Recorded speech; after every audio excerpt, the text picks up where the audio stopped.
Pee Wee, welcome to Locked In. Thanks to Mooch for connecting us and making this happen. And thanks for inviting me successfully in the middle of nowhere. Right, exactly. With no cell service. Right.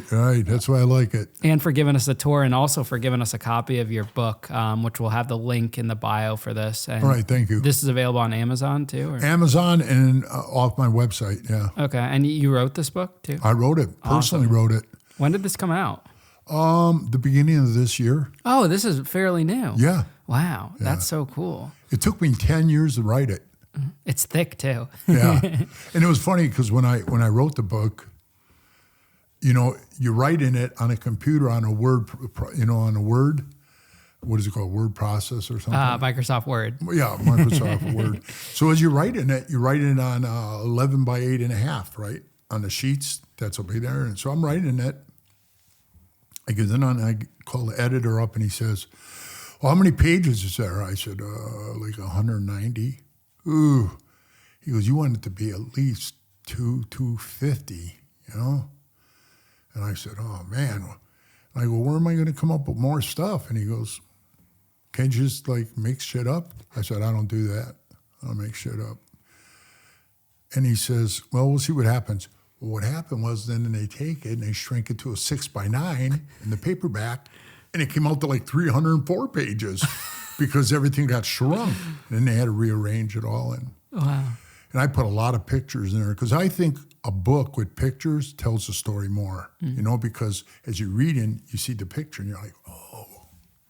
And, you can visualize what's going on. That's like video podcasting in person. That's why I don't do Zoom. Just this dynamic, you give us a tour, seeing all of this. This is cool, an awesome space to record in. Did you ever envision you would write a book when, where you've lived this crazy life, and most people in your position do not write a book? No, bro, because I'm going to tell you something. Even though I graduated from high school and I went 3 years of college, wrestled and stuff, I never read a book. I never physically sat down and read a book until I went to prison.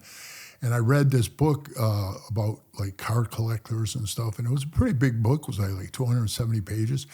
And I read it and I was like, wow, I'm keeping this book, man. This is the first book I read. I'm 57 years old.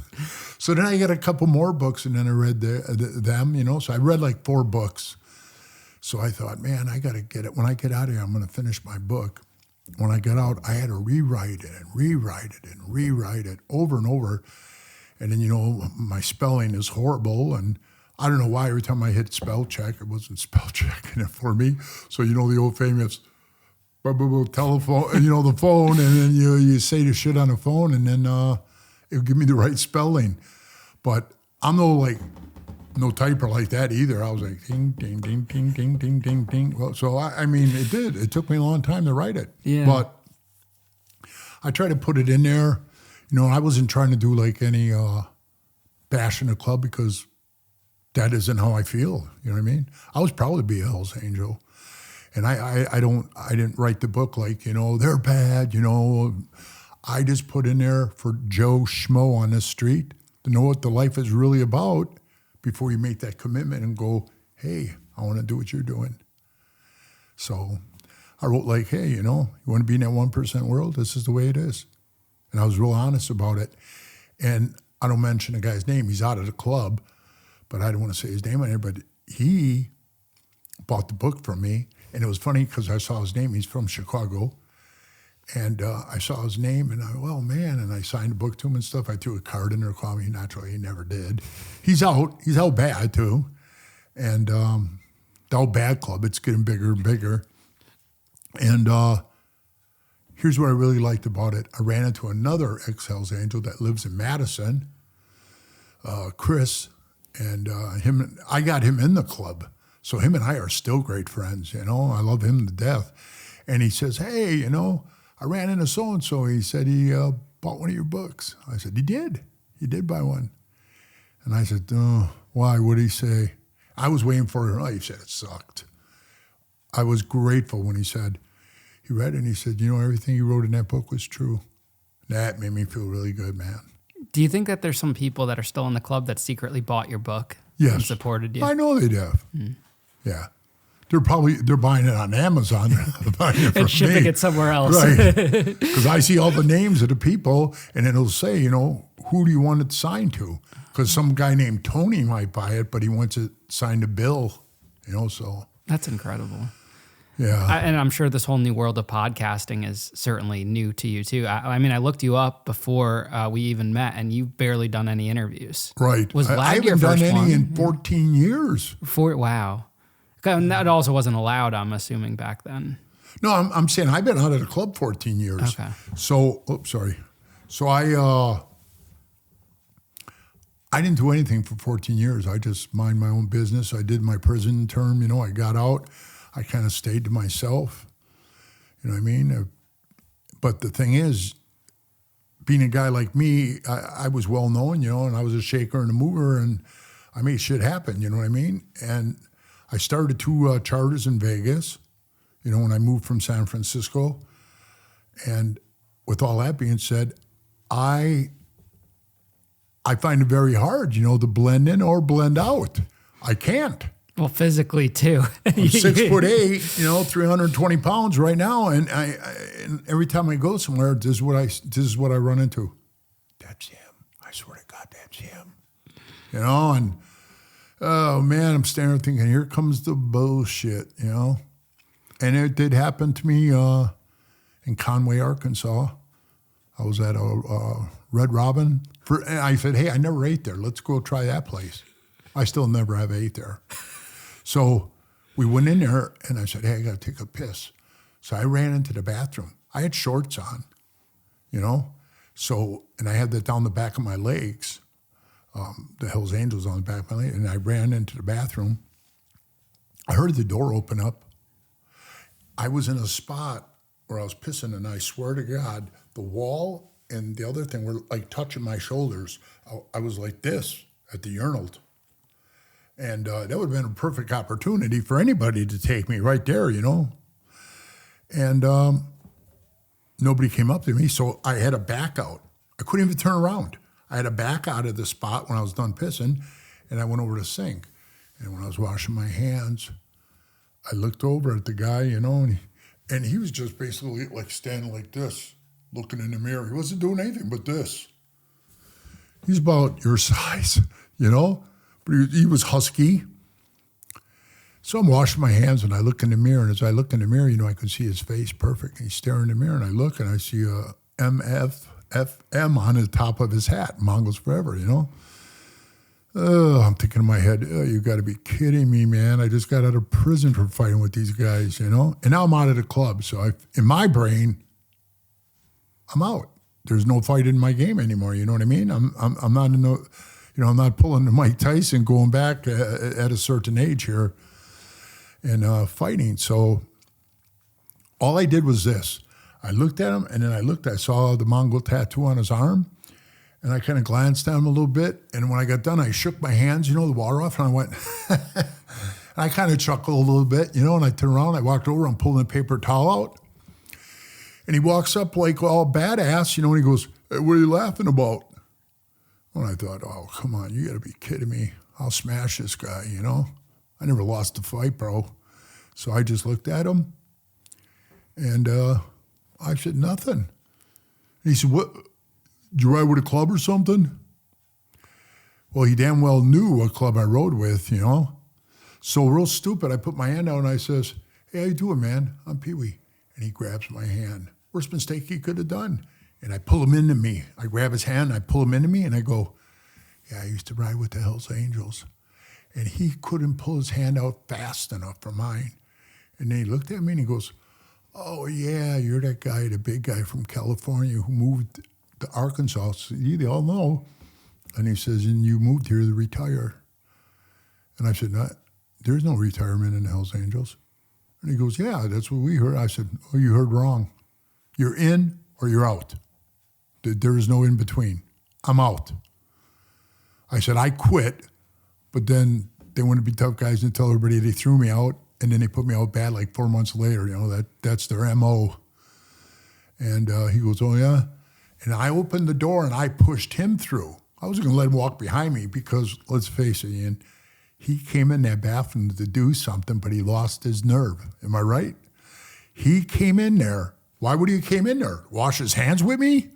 He came in there to do something, and he balled up. He couldn't do it. So I pushed him through the door, not giving him that last chance to stab me in the back or something. When I pushed him through the door, and he goes, "Yeah, that's bullshit." And when he said it, I jumped in front of his face and I says, "What the fuck did you just say?" And I said it really loud, dude. Everybody in the restaurant looked. His whole demeanor changed. Well, like every club's different. That tough guy shit went right to the wayside. I said, "Yeah, you're right. Every club is different. Now go over there and sit down with your family before you get your head caved in, you know?" And he goes over and sits down, and I walked up, my wife and my daughter were there, and I said, "What do you guys want to eat?" And they're like, "Are you crazy?" Because he was over there typing away on his phone, texting, you know. And I said, "What? Thought we were going to eat here. I want to get out of here right now." You know, my wife's eyes fill up, you know. She said, "You want to prove that you're some tough guy, and you want to say," I said, "I am a tough guy." And she says, "Yeah, so you're going to stay here and go back to prison? We're going to lose everything." And, you know, I had the whole speech, you know, I was getting torn. And then my daughter starts in on me. I go, "Man, you know, let's just go." But I says, "This son of a bitch is going to call his friends when they come. He's going to tell me, ran me off." And that really in my inner soul bothered me. You know, the whole way home, that was tearing my guts out. It tore my guts out for like months. And I try to explain to my wife, I says, "Don't ever do that again. Don't ever make me walk away from a fight." Because I says, she said, "You going to fight 40 guys if they showed up?" It's happened before, you know. I can't beat 40 guys up, let's face it. They would have stomped me, you know what I mean? At least I would have stayed there and showed face. Gotta get you to a Red Robin. You've never had it. I know, all the fries you can eat. No, but... wow. So I never ate there. So then when we left, that really bothered me. And then, you know, I'd be downtown a couple times in my town here, and I'd see, you know, the outlaw guys all the time. I just see them, you know, but I never say nothing to them. They didn't see me. They never saw me. I was sitting in my truck. This is funny, you crack up. And I'm coming down, and one of their probates pulls right out to block traffic, right in front of me. And I'm sitting in the truck. And I'm just sitting there looking at him. He's probably, I don't know, maybe about 3 feet behind you, away from my truck. And I look over at my wife and I says, "Man, if you only knew who was sitting here behind the wheel," you know what I mean? Maybe a different outcome, you know, who would know? Because I had just had that dealing with the Mongo guy, you know? Mm-hmm. But they all pulled out and they left. And I really didn't have any problems. And I just went to Milwaukee a month ago for a car show. And I was just sitting there and, you know, they're big in Milwaukee, you know? The whole state of Wisconsin, you know, I mean, they run them pretty strict, you know? The Outlaws do. And it was, you know, I would always hear stories every time I go because, you know, I'm from there, Milwaukee, Wisconsin. I was born and raised there. And I left when I was 38 to go join the Hells Angels. So I think, you know, that upset them, that pissed them off, you know, that I wanted to do that and not go their way, maybe. I don't know. I mean, they've never really said that to me, but that's how I feel. And they approached me. They came at me at the car show, you know, and I thought, oh, here it goes. Either it's going to go bad or good. But one thing I realized, Ian, is that I don't feel anything anymore. You know what I mean? I have like absolutely, like, you know, somebody, one of my friends since grade school was standing there and he says to me, "Hey, Chuck, is your heart pounding, man? Are you scared?" Because they were coming. There was like about 20 of them, you know. "Are you scared?" I said, "No, bro. I don't feel nothing. I felt nothing. I didn't feel fear. I didn't feel anything." That's what I told him. I said, "Hey, man, I don't hide. I don't run. I'm here, man. What's up?" And they just talked to me like men, you know, and it was cool. We shook hands and everything was cool. And, you know, it went really good, to be honest with you, you know. I mean, would I trust going into a room of 20 of them by myself? Hell no. I ain't that stupid. So this blend in, blend out shit ain't working for me, okay, bro? Other guys, you know, who are smaller than me and stuff, go, hey, bro, in a while, it'll wear. I go, hey, that wears off for you. It don't wear off for me. Unless, you know, I mean, I'm going to be 68 next month, so let's hope I start shrinking a little bit or something, man. You know, to me, you look like that biker that I grew up kind of like thinking bikers are. And when I see old pictures of you, it just, I don't know, it feels like you fit the mold now more than ever. Right. And that was cool, too, because, you know, when I go to Sturgis, people would walk up to me and go, man, this is what I see a Hell's Angel as, you know, like these giants, you know? And, oh, God forbid, man, if I took one picture, I knew the outcome, right? Hey, can I get a picture with you and my wife, please? I put my arm around her. Okay, man, being all nice. All of a sudden, man, next thing I know, they start lining up. They start lining up for pictures. And I would do it. You know, I would do it, not to be a ham. I did it because I didn't want people to have like a bad, you know, like a bad reputation of us, like, you know, we're a bunch of assholes and we don't, because I learned a lesson when I was a prospect. I seen a member we're standing outside a Gunner's bar, and this guy walked by and he said, hey, do you mind if I get a picture of you with your patch and stuff? And I can't remember the member. It was so long ago. It was 1994.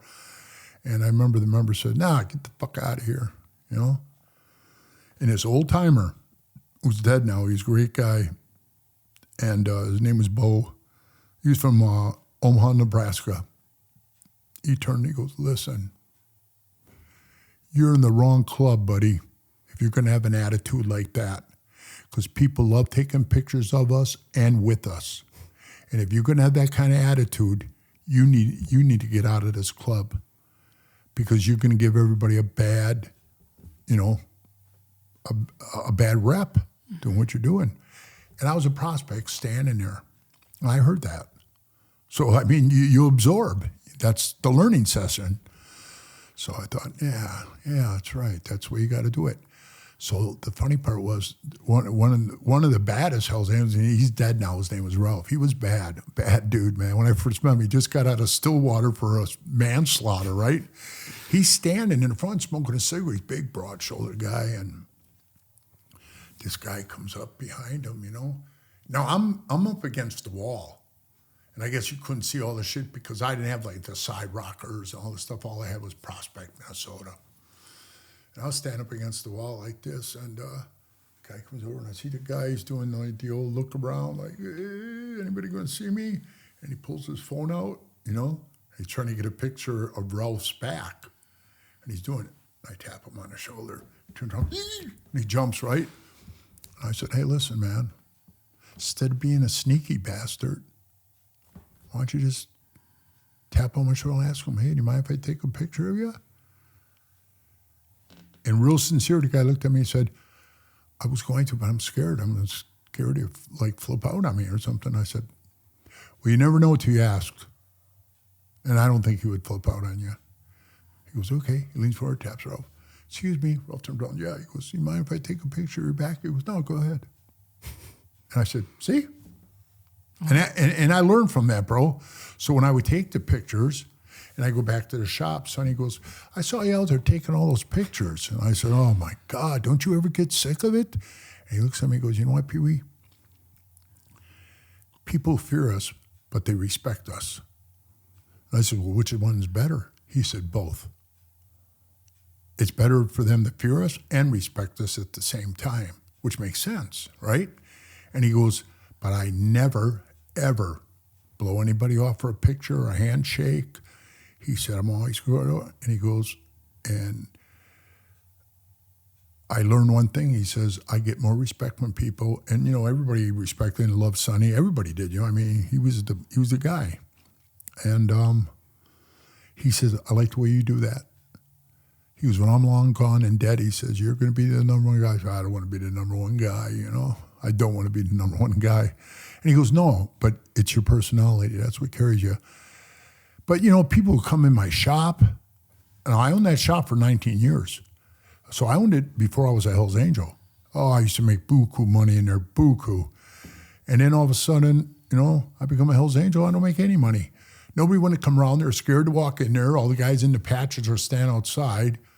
Shit, nobody'd open my door for for the whole day. And then if they did open it, they come in and they say, hey, can we get a picture with you? And they just walk through 20 Hells Angels and they want a picture with me. And after a while, man, I'd say to them, I'll give you a picture, buy a T-shirt or something, because come on, man, I'm trying to make money here too. I paid for the T-shirts. So they buy a T-shirt, something like that. But there was a couple times, like Gunners, it was funny, where they were like, can we get a picture with you? And all the guys were sitting at the bar. So I just said, hey, what's your favorite drink, man? I'll make people buy drinks. Bro, there were so many drinks on the table. I'm not bullshitting you. There were so many drinks, the ice cubes all melted, and they were like all sweating on the table. The whole table was soaked. There were so many drinks coming. I'd say, yeah, give me a whiskey sour or wherever the hell they were, whiskey and Coke. And they would buy them. I don't drink. So they were on the table, and then all these guys were slamming them and stuff. And after a while, they even got sick of them. And they got out and they left. You never drank ever? I've drank, you know what I mean? I've drank, but I can probably count on both hands how many times I've been drunk. Wow. Yeah. Incredible. Well, I grew up in it's like I told the other guy, I grew up in a situation where my dad was an alcoholic. My stepdad was an alcoholic. He used to beat the crap out of me, right? I mean, whatever he could pick up, a board, whatever he beat me with. And then my ma never was a drinker. My mother never drank. My grandfather was a drunk, bad one, beating up my grandma and stuff. He fell down in a snowbank drunk and froze to death. That's how they found him. So I've got this big thing of drunks in my family. And maybe that's why I don't do it. I mean, I'm not saying in my brain that's telling me, oh, I don't want to be. Maybe that's why I don't drink. Was your mom in the picture growing up? Oh, yeah. She was always there. She was there. She didn't want me to, write stuff. Like, the first draft of the book that I did, I would tell, the stories of my stepdad, Leroy, pounding. Come on, man. He punched me in the face in 4th grade. What are you, about 8, 9 years old in 4th grade? He punched me in the face. He knocked me out. The only guy to knock me out, but you can't count. I was a kid. So he turned me around. He spun me around and punched me in the face because I wasn't going fast enough to carry the garbage out and put the dishes away. So, yeah, he thought he was a tough guy. And he broke my nose. And I wrote in the book, he broke my nose, and we were driving to the hospital. I mean, my nose, I had the black eyes. And my mom said, please, when we get there, honey, please, just tell him that you fell down the stairs, because we don't want the police. But back then, child abuse wasn't when I was a kid, child abuse wasn't the big thing. You know what I mean? You got spanked, you got spanked. I don't know how old you are, but I'm just saying when we were kids, we got spanked. Yeah, I'm 29. Okay, so now you got kids today. You touch me, I'll call the cops. Which, come on, that was totally unheard of, man. I mean, I couldn't tell you how many times I got my ass whipped, But there's a point where you get your ass whipped, spanked for doing something wrong, and there's a point where you punch a kid in the face and you beat him with a board. And, I'm in my bedroom changing shirt. He runs in there with a belt, starts whipping me like Spartacus or something, whipping horses. But, yeah, there's that fine line you got to draw. So I think that's why I didn't drink. And, I just stayed away because it was almost in my whole family. And then my wife for 38 years, she had a bad drinking problem. And now, we're out here, we're taking care of her. She hasn't drank a drop in over a year. She's totally clean, sober. She's doing good. You know what I mean? She's looking good. She feels good. And so I was thinking to myself, oh my God, now my wife too, I couldn't believe it. It was like my MO, everywhere I went, it was following me.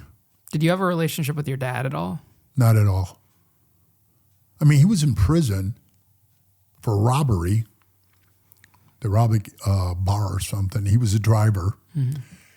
and he got a 2 to 5. So he went to Waupun in Wisconsin, Waupun prison, and he got out. I was already 2 years old, and then he stuck around till I was 5, and then him and my mom divorced. I think I saw him once when I was 12, and I think I saw him. I think I saw him when I was like 18. No, I didn't see him. My uncle called him when I took state in wrestling. And he said, hey, someone wants to talk to you. And I picked up the phone. I said, hello. And he says, hey, son. Like we never left off anywhere, Hey, son, I'm so proud. I just watched you on TV take state. Man, I am so proud. I just hung the phone up. Didn't mean shit to me.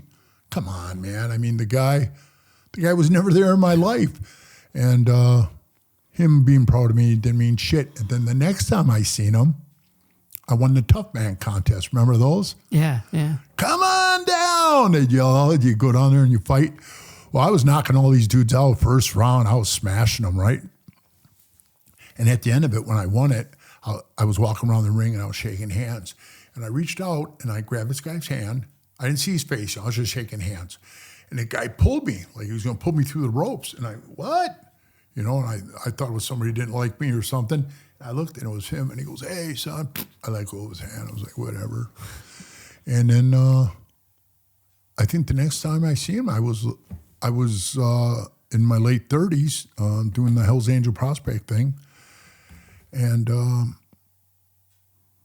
I think he told me he was very disappointed in me, that he was embarrassed that I was doing that. Him of all people, you know what I mean? Who was in prison himself. Yeah. Who was in prison himself. All 3 of his boys in his next marriage after my mother, all 3 of his boys were in prison. Even his daughter was in prison.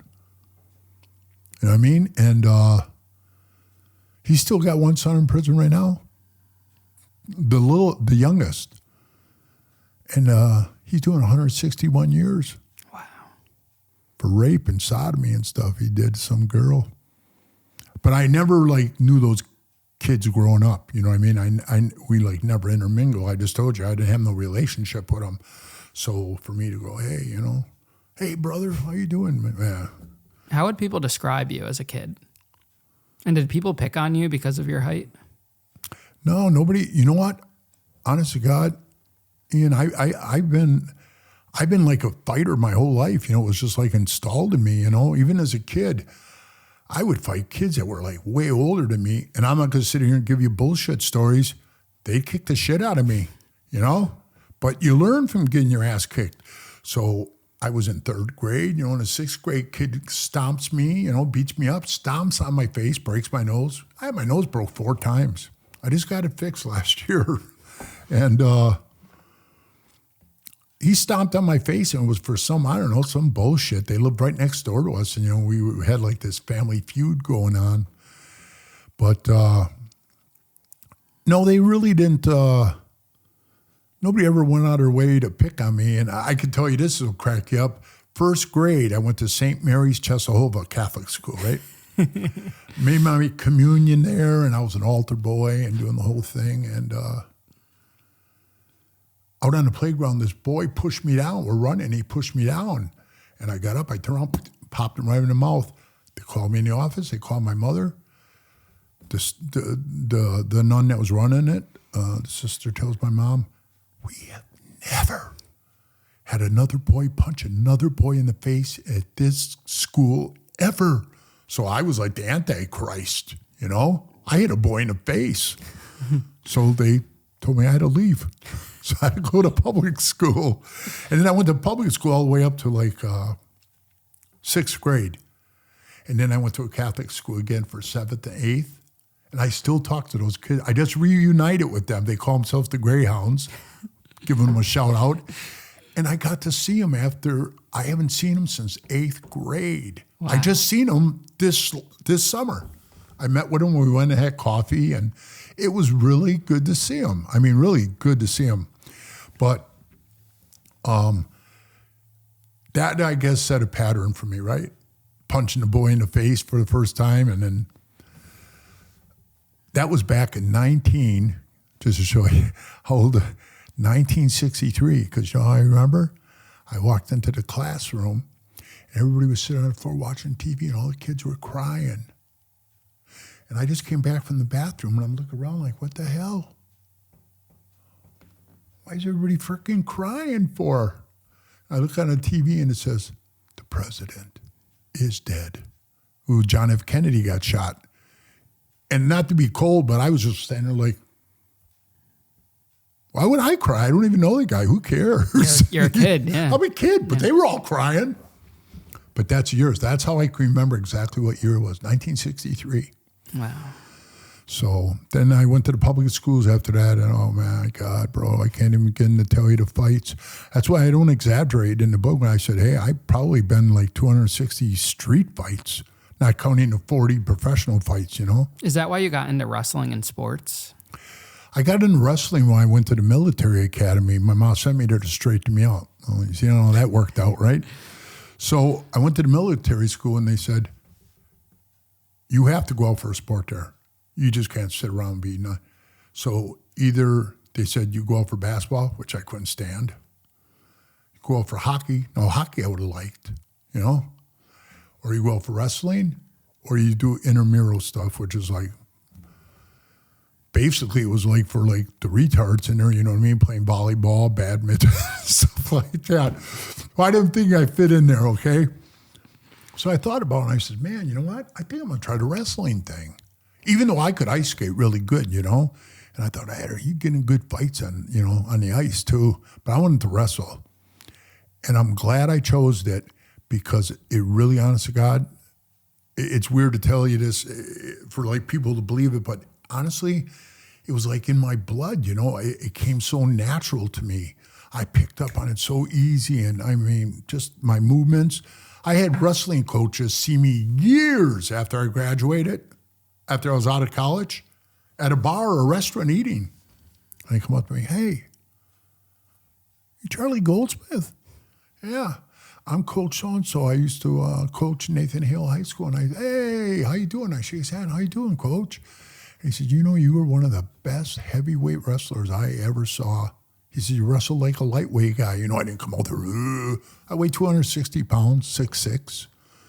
You know, I was in really good shape. I ran a mile every day. Could run in 6:55. That's pretty good, right, for a heavyweight? It's damn good, yeah. Yeah. So, yeah, I was running a 40-yard dash, like 5 flat. So, I mean, with stuff like that, you know, the wrestling came to me natural. That's what I think. And when I was 11 years old, I told my mother, I want to learn how to box real good. So I went down to this place called Milwaukee Christian Center. And I'll never forget it. Old Indian guy, Teddy Cyclone Porter. That was his name. Man, his nose was smashed to his face. And he was no prize fighter, you know. And, man, he'd get me in there. But, shit, bro. He'd put me in there, you know. I told you I was 11 years old. He had me in there fighting like 15, 16-year-old kids, you know. And, man, they were knocking me on my ass. And I stayed with it. And I was getting better and better. And he says, hey, I want you to fight the Golden Gloves. My mom would not sign the paperwork for me to fight the Golden Gloves because she's like, oh, I don't want you involved in I don't want you involved in that life. If she only knew the life I was about to get into, you know, she would have changed her mind. So I can remember at 15 years old fighting 19-year-old guys. And I'll never forget this guy's name. His name was Jim. And he's built like a brick shithouse. And I knew he was on roids, man, because he had these big boils all over his body, you know what I mean? Because how you break out from the steroids. I know I did them, you know, so yeah, they make you break out pretty bad. Because the oils in them and stuff, you know? I'd fight him, I swear to God, bro. He would hit me and blow me off my feet like, you know, like it was in the movies. A chain was wrapped around you. I'd hit the ground, and I'd be like, tears in my eyes, and, you know, Teddy'd say, get up. You're a tough guy, you know, and he installed that in my head. And Leroy, too, my stepdad. Oh, that son of a bitch, yeah, he got me in, I got punched in the face by this 38-year-old guy. I was 16 years old. So I had like a shiner. I come in the house. My mom says, what happened to you? I said, we were playing basketball on the road here and, you know, bouncing the ball off the backboard. And this guy comes out and says, hey, man, I work third shift. You guys are waking me up. And I said, also, next thing I know, he punches me in the face because I was the biggest kid. So he probably figured I was like 18, 19 years old, but I was only 16. So he punches me in the nose or in the eye. I go home and Leroy says, oh, that son of a bitch thinks he's a tough guy. And I'm thinking, wow, because he never sticks up for me, bro, never. And he's like, oh, he thinks he's a tough guy? Well, let's go over and see how tough he really is. And I'm thinking, hey, are you kidding me? So I walk over there, and I'm all proud, bro. I'm walking with him, and we get over there. And he walks up to the guy, and he says, hey, did you punch my kid in the face? I never call him Dad. I always call him Leroy. I would never call him Dad, never, because I hated him, And he said, did you punch my kid in the face? And the guy looks at him and goes, yeah, I did. Like he thought him and Leroy were going to fight. So did I. Leroy steps back and says, I think it's pretty chicken shit you come around the corner and sucker punch him in the face. Why don't you fight him straight up? I looked over, I'm like, are you kidding me? So the guy goes, come on, man. He puts his hands up. But I already told you I was doing some boxing. So I thought, well, here it goes, man. Let's see my boxing skills. I stepped in and he throws a punch at me. I kind of duck it. I throw one and I glaze it off his face. But it was nothing compared to his. And he was a big guy. Pow, he hits me, boom, he drops me to the ground. I'm getting up. I thought Leroy would jump in and stop it.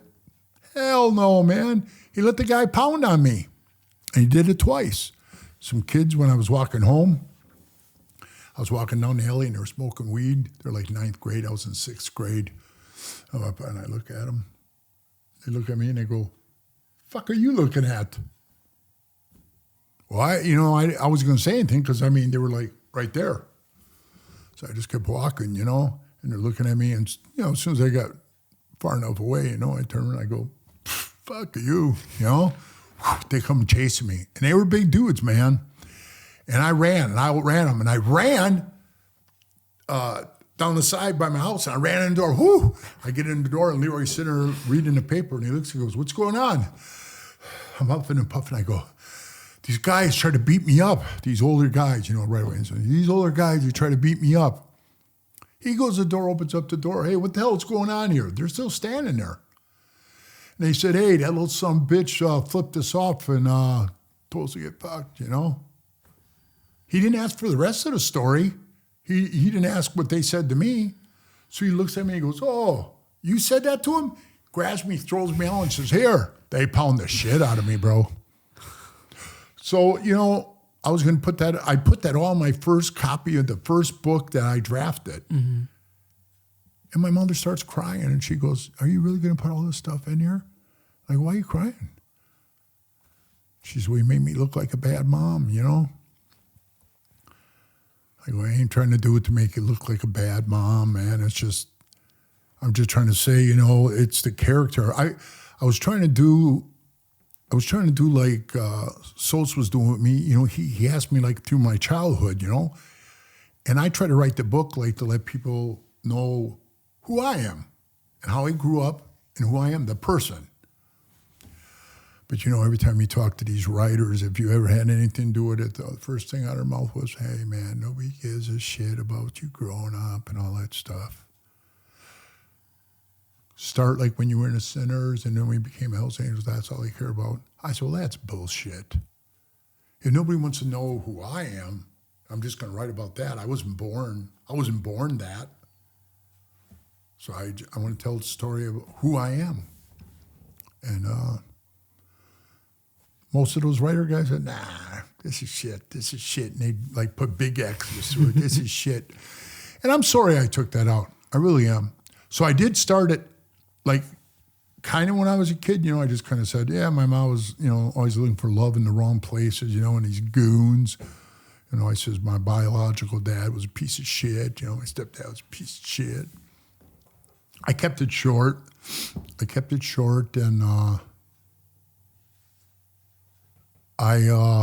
then I got right into the wrestling part and then the kickboxing. And then from there, I did, I was a greaser. You can see all the old rock and roll pictures around me and stuff. I grew up in that era where, us guys, we all combed our hair back. And It wasn't like we were trying to be somebody else. It was just us. It was just the way we were. And it was the best at times. As I told Souls too, I says, you know why it was the best? It outlived the Sinners, the Hells Angels, all that shit. Even though I got really good brothers out of the Hells Angels, I did that. They're all out now. And we're all in this big group together called Brothers for Life. 147 of us. And we all get together, you know, we just have a big party. We don't sit and talk about, we don't even talk about the club. Nobody gives a shit about it, you know. We just get together and you can see it's solid brothers. And it's pretty cool. So, I was losing my train of thought here. The Brothers for Life thing, I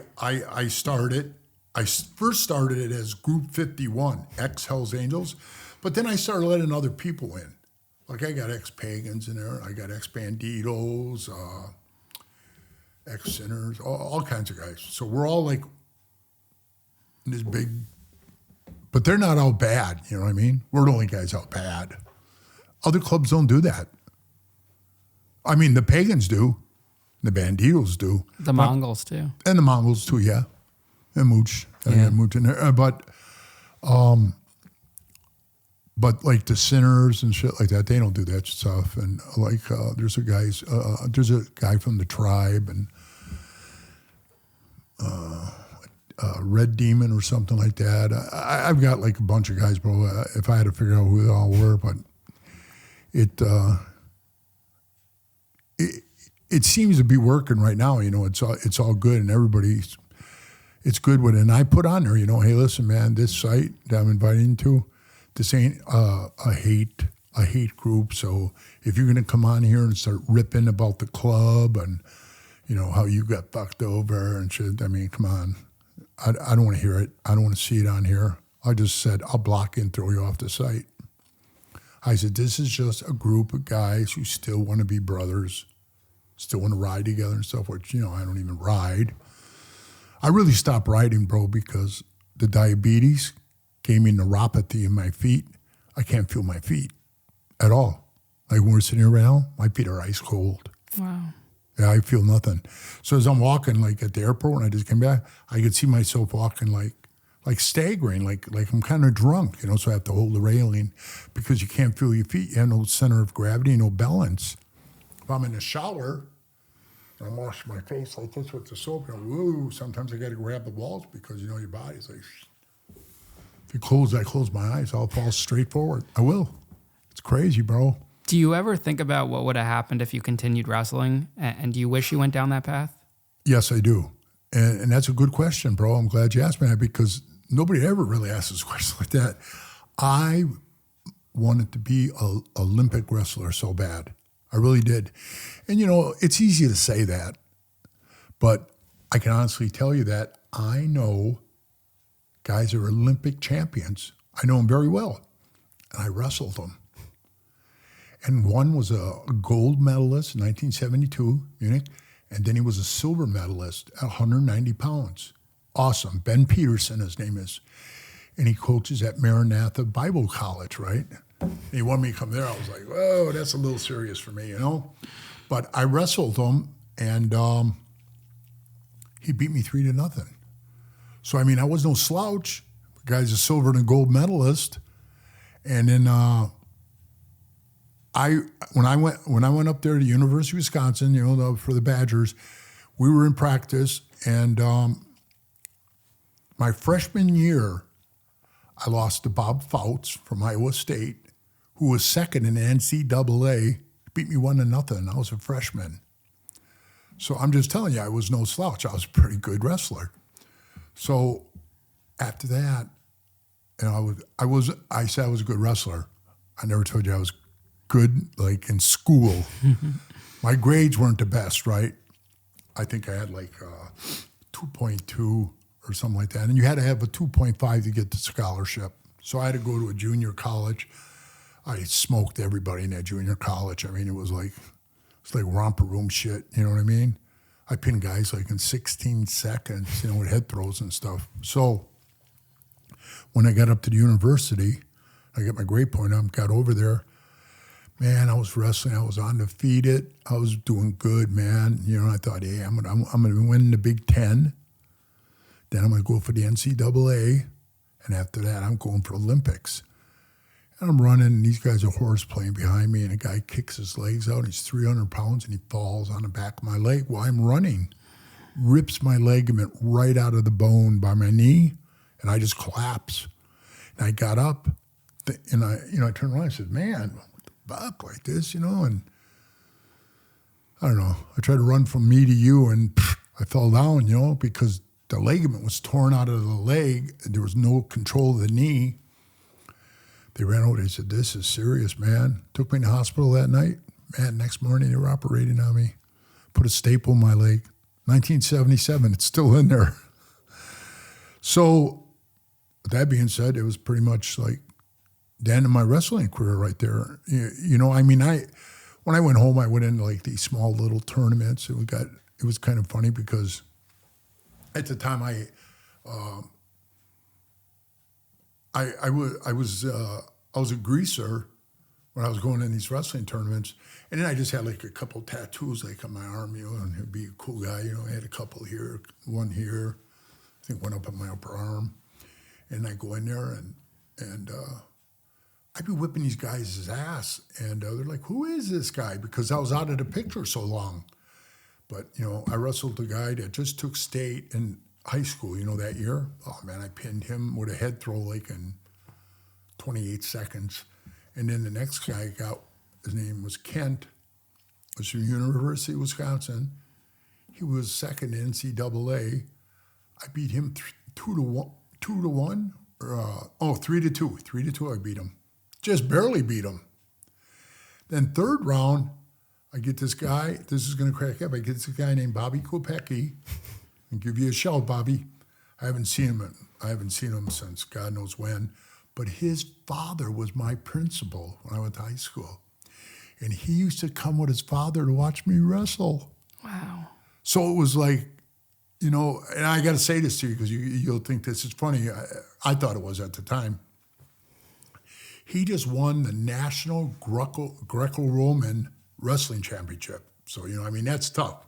That's wrestling I never even tried to do. And I wrestled him, and I beat him 8-7. And he shot in on me on the right toward the end, and he was taking me down. He was going to win the match, and the buzzer went off, and I won 8-7. Ian, I was so tired, I couldn't even put my warm-up pants on. Right, I was sitting like this, like he wore me down. And he walks up to me and goes, "Hey, Chuck, that was an awesome match." I say, "Thanks, Bobby." He looks at me and goes, "You know, you've always been my idol." I looked at him and I says, "Well, you know what, kid? You don't beat your idol." He goes, "Well, I didn't beat you." I said, "You're going to." You know what I mean? You got an idol. You don't want to beat him. So I ended up winning that tournament. And it was amazing because, I mean, it was all top-notch wrestlers in there, you know? And after that, I kind of dropped out of the picture. I didn't do it anymore. And then I was doing my greaser thing for years, and then it kind of died out right around 1983, 84. It was just like nobody's little brother wanted to grow up to be a greaser. If we were greasers, you know, you're my younger brother, you'd want to be one. You know, everybody's combing their hair back, everybody's being cool, we're listening to doo-wop.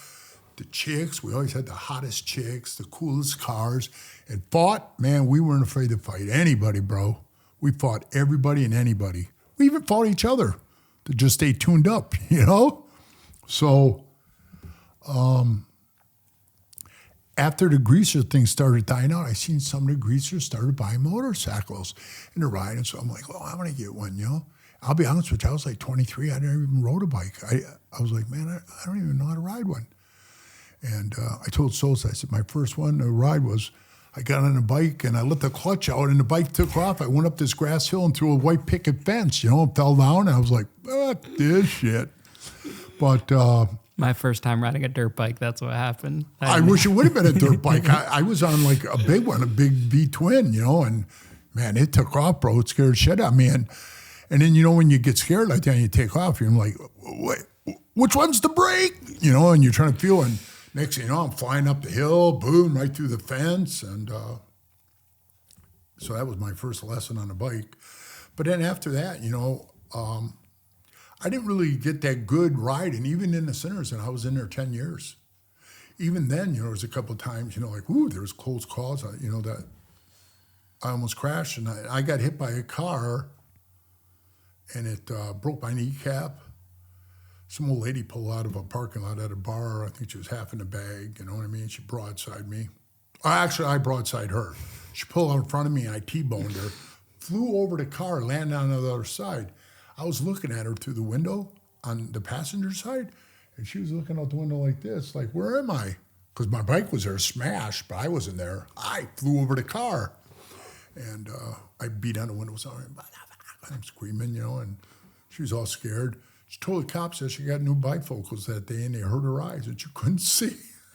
She took the heat. Right, so she took the heat. It took me 5 years to sue her, and she died.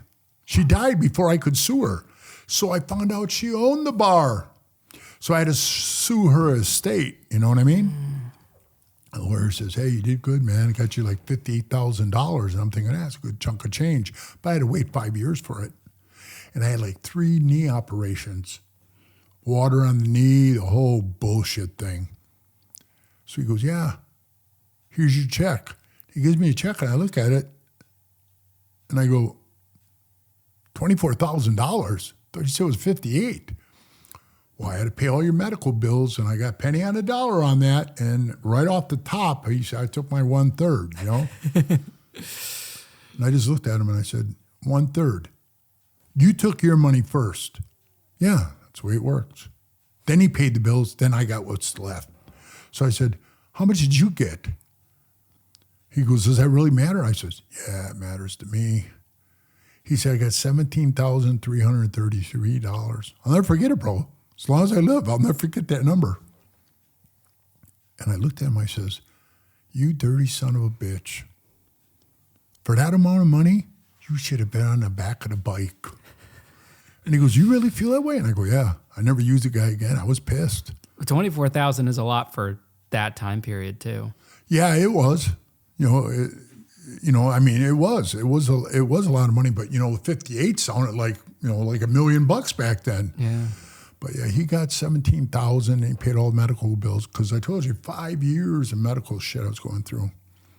But I still wasn't like the best rider. What tuned me up riding was the Hells Angels. I mean, it's ride or die, bro. It really is. You get in that fast pack. The old saying, ashes to ashes, dust to dust. If it wasn't for us, the fast lane would rust. And man, I got out there and I had a full bagger at the time. I could not keep up with those guys. I mean, I had full throttle. By the time I caught up, they were slowing down and, hitting some turn. And they finally looked at me and they said, hey, you want to come around us, man? You better get rid of that fucking bike and get an FXR, because that's their favorite bike. So. Who are the Sinners, and do they still exist now? Yeah, they still exist, but they're just a bunch of loser dudes now. I mean, nobody ever talks to them.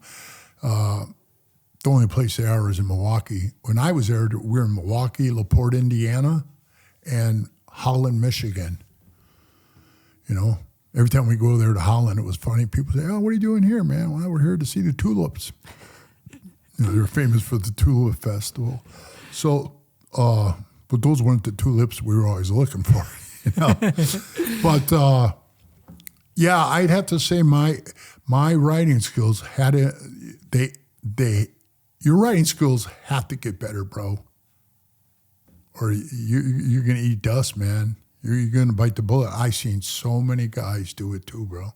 So many, crash and burn, and it's sad. I mean, it's really sad, and I finally, at one time, after I started the second Vegas charter, I had a guy in the back of the pack, always laying way back. And his name was JD. He went to New York and slipped on the ice. He was born and raised in California. He's not used to that ice. And, you and I are. Yeah.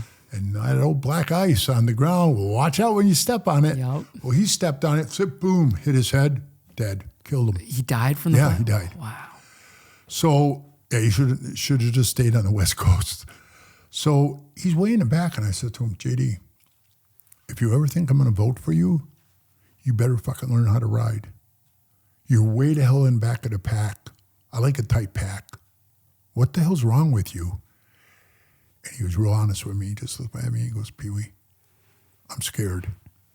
I'm scared I'm going to crash into you guys if I'm not paying attention. You know, we're speeding like 100 miles an hour. Then, we got to back off something. You know, we pull up on a car or some shit like that. So I don't know why I said this. Not like, I was some philosopher or some shit. I looked at him and I said, you know what you got to do, JD?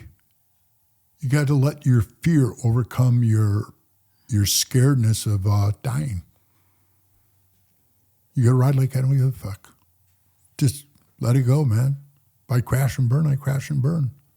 That's how I ride. What's going to happen is going to happen. A lot of times when I thought shit was going to, like bad, where we were in a bike wreck and we hit a retread tire on the road, and we tried to spread out like this because it was laying right in the road, standing up, the whole tire. And there was brand new shoulder on the left side where I was, all gravel, and you know what happens when you hit gravel. So I was not about to hit the gravel and go tumbling down the road. And all I had on was my patch and a tank top. So, it would have been full road rash for me. And I was riding next to a brother from Massachusetts. His name was Don Kahn, And Don yells, "Look out!" And he went this way, and I kind of went like that. And his kid was about three people behind him, and right behind me was a brother named Kevin from Lowell, Massachusetts, and he's the only one in the pack, Ian, that had his old lady on the bike. And I always tell guys, don't, man. 30 years I've been riding, I've seen 4 old ladies get killed. So in my head, it's bad juju, right? I never take my wife on a road trip, never. You want to meet me there? Fly there and I'll come pick you up. Because the road's where you get killed. The road is the road, man. It was a rough road to live, And he was right behind me with his girl on the bike. I hit that fucking tire, flew over it. This is what they told me, because when I hit it, it felt like I hit a brick. And I flew over and tore my foot pegs off my bike. And then I went into the stones. The stones were so deep that my bike just went like a truck ramp. I got off the bike. It was standing up by itself. I didn't even have to put the kickstand down. That's how deep I went in the stones. So then I turned the bike off. I'm looking around. I didn't know the foot pegs were knocked off. But what happened was when it sheared the foot pegs off, my feet hit the ground at 60 miles an hour. My bike went into a high-speed wobble because my feet hit the ground. And that's when I went into the stones. But just as I was doing that, I looked at my mirror, and I seen Kevin hit that thing and go boom, boom, boom, tumbling. And, he had his old lady on her. I told you that. Wow. So when I ran back over, he was getting up from the ground, and his helmet was just totally smashed and all ground up, and his arm was all raw and shit. And he was, whoa, half out of it. And I said, I ran up to him. I said, "Are you all right?" And he goes, yeah. He goes, "Where's Georgia?" That was her name, He goes, "Where's Georgia?" And I said, "I'm going to go see." I ran over. This is the weirdest part. It's the only way I could show it to you. This is the bike, right? She's sitting on the bike like this. The bike's laying on the ground. Her leg was bent like that. Her other leg was under the bike, so I couldn't see it like that. Her arms were laying straight out like this, and her eyes were open. She's looking straight up at the sky. And the whole top of her head was gone. Oh, yeah, her brain was running out of her head on the ground. Now, we're in Vegas, right? So it's like 114 out. It was like, I could see it percolating, bubbling on the ground, cooking like an egg. I'll never forget it, bro, and that's one of my sleepy things, okay? Is that because the pavement She had a bullshit helmet on, one of those, what do you call them, novelty helmets? Yeah. And he was wearing a real one. Did you always wear a helmet? I always wore a helmet. Bro. What do you think about the bikers that don't wear the helmets? I didn't believe in the helmet, and I crashed in Minnesota. I broke my wrist, my scapula, my ribs, and my pelvis. Had no helmet on, bro. I hit the ground, and I slid for 40 feet, and I just was like ice skating. And I slid, and I just stopped, and I punctured my lung. I could barely breathe, but I never hit my head. Not that I was that good and stuff. It was just pure luck. That's what I say. That I kept my head up. I kept my head off the pavement.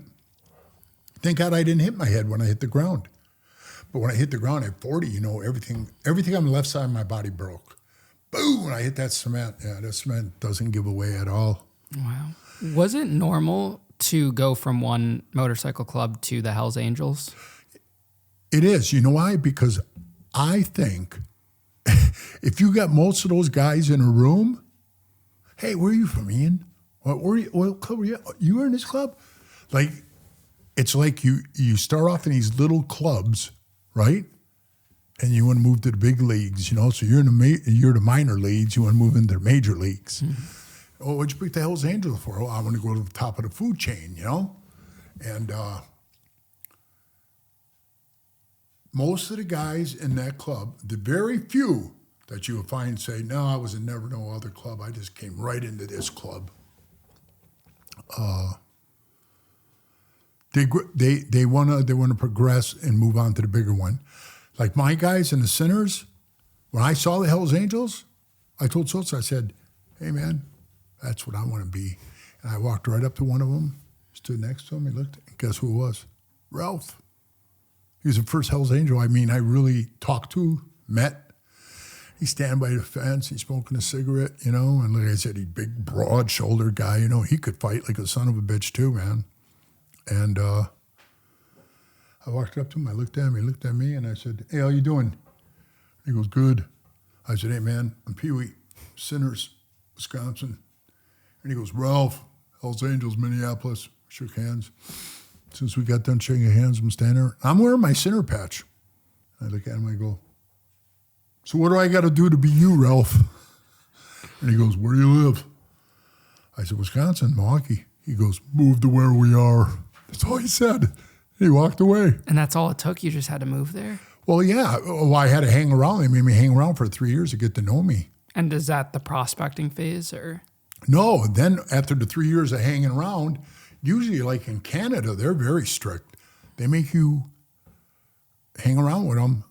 Not official hang around either. Hang around, just you and me as friends. Hang around for 5 years. Then they get to know you after 5 years. Then you become a hang around. Then you become a prospect. Then you become a member. Fuck, by the time you're done, bro, you already got 10 years in, And you're just finally coming to get your patch. When you joined, did you ever think you were going to get a leadership position? Not to be arrogant or anything like that. Yeah, I did. Because when I joined the Sinners, I was only there 1 year. And after 1 year, the guys all voted me in as president. And then I was the president for Milwaukee Sinners the whole time. And then they took a vote for the three charters to make me their national president. Wow. So I knew I had that leadership quality in me. And when I played football, like in high school, and I played semi-pro football too for Racine Gladiators, I was always a team captain. I was a team captain in wrestling. Then I was in a car club. They all voted me president in a car club. So with all that being said, I knew I had that leadership quality about me. I knew I did. And it wasn't what I was really looking for. Like, when I get in there, I want to be president, It just came about where they just said, hey, man, we want you to run the show. And every year, somebody just sitting at the table, I could just say, hey, you know what, man, Pee Wee, I don't, no offense, I don't think you're, up to par doing the job the way you should do it, I want to bring Ian up, for president. And somebody can go, I'm going to second it. Next thing you know, let's bring it to votes. Majority vote, you're president, I'm out. That's how fast it goes. So is it a lot of it just politics and networking, building relationships? Yes. And it's like I said in the book, man, it's become so, the club, you know, in my heart, I just wish they would get back to being the old pictures of the old Hells Angels that they were, man, that people grew up idolizing. Man, I want to be a Hells Angel. It's so corporate now that, I mean, honestly, bro, I mean, you got a meeting every week for your charter. Then you got a once a month meeting, OM. Then you got to go Oakland or Purdue, you know, on the West Coast. East Coast, they switch around all the time, different places. Then every, I think, 2 or 3 months, they got a corporate meeting. Then every year they got a world meeting. You got to go to the world meeting. All these meetings. I wrote in a book, I said, man, get back to the roots, man. Get back to just drinking beer, riding motorcycles, fucking broads. You know what I mean? Just doing the shit that you like doing, back being bikers free. Where do you think it all changed and went wrong down that path? I could see it changing from 1994 to the, you know, like 2005, whatever the hell. I could see the difference. One of the big things I always seen was when we came around the club, like in 94, if you were in prison, I was in prison, you and I would always get like postcards from everywhere they go. You know, I'd see in prison, hey, Ian, I got one too, bro. We'd have like a collection of postcards, hundreds of them, for everywhere they go. And everybody signs it, hey, brother, I love you, bro, and everything, you know. Everybody's name on it. You can read all the names, all the guys that signed that you know personally, you know. And I seen that go away. You know, I didn't see like prospects coming up to us anymore saying, hey, need you to sign this, you know, we sign this. So it stopped. And then, you know, I think they like, some charters probably still do. They take care of their guys and stuff. But man, I seen too many changes, you know, and I was just like, I loved it so much. But then it was like hurting me to see it like diminishing, you know. It was, they were like, best word for it is like I put in the book, they were like sharks. They smell blood in the water and they started eating their own, you know. Like, you know, I seen them like when they jumped the Philly guys, you know, and I was sitting right there. They told me, hey, stand up, take your patches off, you're done. Just like that. And the guys all stood up, you know, and Repo's one of the guys standing back. He says, fuck you, come and get him. And there was only 5 of them, man. And then the guys walked by, and as they walked by me, they said, come on, Pee Wee. You're always up for a good fight, like I told you I was. I said, nah, not when it's fighting brothers. Because in my heart, bro, like I said, I grew up with 3 sisters. I didn't have a blood brother. And for a guy, like if you got blood brothers, you know what it is, like growing up with a brother, you know what I mean? Hey, it's your brother, you know? You guys get in scuffles and fights, but you love each other, you're brothers. I think that's what I was looking for. So in one way it was cool because they wouldn't let nobody disrespect you, which you shouldn't. You know, so as a prospect, I could fight you as a full member, even if you were the president, I could fight you. I thought that was cool, but fight you for a legit reason, bro. Not just, you know, to see who's got the bigger balls in the pen, you know? So I seen that all going away, like when they went over there and they jumped those guys, and then when those guys were fighting back, then the whole room got up and attacked them. And I was sitting next to a new guy, and I just looked at him and I says, hey, you see what's going on here, man? And he goes, what the fuck? You can only imagine if you were brand new. I mean, what would you be thinking? I mean, you're seeing them attack another charter. And I mean, physically, bro, they were breaking their arms. They broke the one guy's neck. And I looked over and they said, hey, what's going on? I stood up, I said, fuck it, we're out of here, man. And the guy with me was a tattoo artist. And I said, hey, he's a tattoo guy. Make him stick around. We're going to have him black these guys' tattoos out. I said, nah, no fucking way. And I left. And it was bad. You know, it was bad. Then I saw it again in Lake of the Ozarks. You know, they walked by me and I'm sitting there with an old member from Oakland, and I had a big respect for him. I still do. His name was Fuzzy, and he used to be a New York member.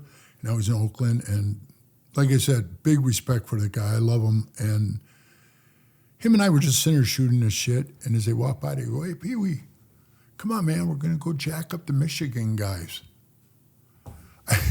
I mean, telling you this, you got to be sitting here right now in your head going, "What the fuck?" Well, it doesn't make sense going against your own people. Exactly, like that. Bro. So you can see this. I mean, who can't see this? So I look at them and I go, "What?" And they go, "Come on." And I see a bunch of them all walking over, and there's only 4 guys from Michigan there, and they were mad because they weren't taking care of business. They were the only nomad charter in the whole state of Michigan that was all outlaws. What did you want them to do? Run around and just start popping caps in people? And is it smarter to do it smart way, or is it the way to do it stupid, get caught and go to prison, and then, hey, maybe you'll get a postcard. You know what I mean? Maybe you won't. I remember this member that committed 2 murders. He was doing 2 life sentences. Polak John, I went to see him as a prospect, and he told me, "Pee Wee, whatever you do in that club, do it smart. Don't be stupid like me." In a split of a second, I didn't use my head. I pulled the trigger on those guys. Now I'm sitting here rotting in this hole. I just did 25 years. Now I'm on my 2nd life sentence. He said, "These guys send me postcards. I got books and books of postcards." He goes, "All I am is a burden to the club." I took that all in, bro. I was just watching him, his face expressions, and he was just like, "I'm not doing good for anybody." He says,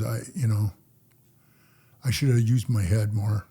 He goes, "Do it smart, okay? Be smart. So 20 years from now, you can sit there with a partner in yours and go, 'Hey, remember that thing we did?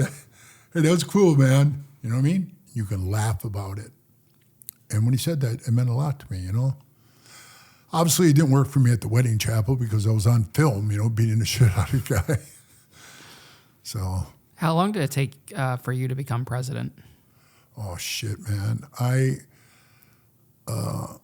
When I got in 2001 in San Francisco because it didn't work out for me in Minnesota. Oh yeah, we're bumping heads, me and Pat Matter. Which it was bad because I liked Pat. You know what I mean? I don't know why he had a hair up his ass for me. Maybe it was because I was, 10 feet tall and he was 3 feet tall, I don't know what it was. And then that bullshit he said on A&E, I was like, oh, this guy is killing me. But I became a member like in 2001 in San Francisco. I was there, and bro, I'm telling you, man, Frisco is hard. One of my brothers I love dearly, Tony, he's out of the club. He told me, "Hey, man, I hope you make it here." I'm riding in the car, I look at him, I go, "What do you mean?" And he goes, "Usually people who ain't from here, they don't make it here. They usually leave, or they run down the road, or they quit." And I said, "Why?" And he goes, "They just can't make it here." Ian, I couldn't understand what he meant by that. And I'll tell you what it is. The cost of living out there is crazy, right? So I'm living in a little tiny 1-room apartment in the back of the clubhouse, $800 a month.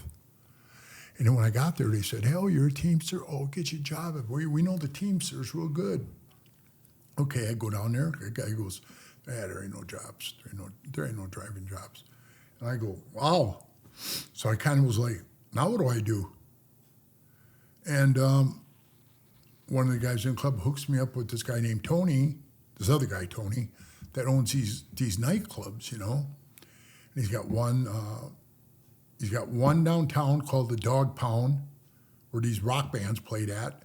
Then he had this other one, the Cats Club, and that was kind of a weirdo one, Bonnage a Go-Go on Wednesdays, guys on spinning wheels, shackled to them, chicks tasing their ball sacks.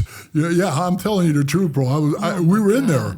The whole club would go in there, and the guy's on a spinning wheel, and he's spinning around. Every time he come upside down, she was like, It was nuts, you know. I'm like, whoa.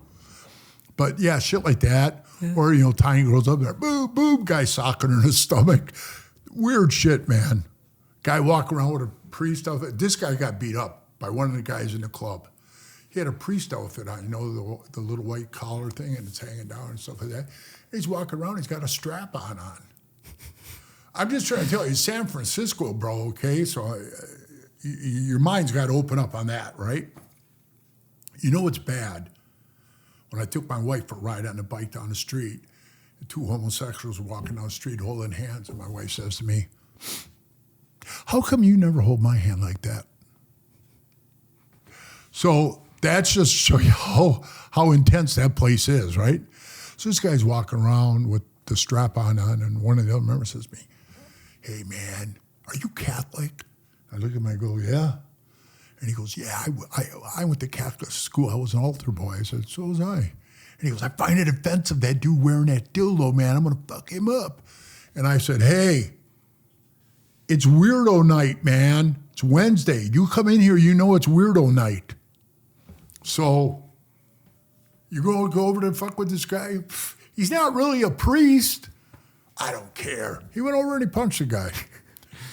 And then, you know, Tony's like, "Oh, hey, man, you guys can't come in there and do that." But it was cool. And we would go in there. He would put us in the VIP section. We were there one night with No Doubt, the band. They were sitting up there with us. Not Gwen. She wasn't there. The guys were there. Yeah. And, yeah, I had fun in prospecting there. I really did, you know. Rudy was one of my favorite guys, man. And he just got out of prison, and he was like, "Hey, Holmes, man." He keeps going over, like, "God damn, man, he's got to piss," right? And they had one of those piss troughs, you know, like where it's the big stainless steel troughs, not urinals, and everybody's pissing it. And it was like, it was full. The pisser was full.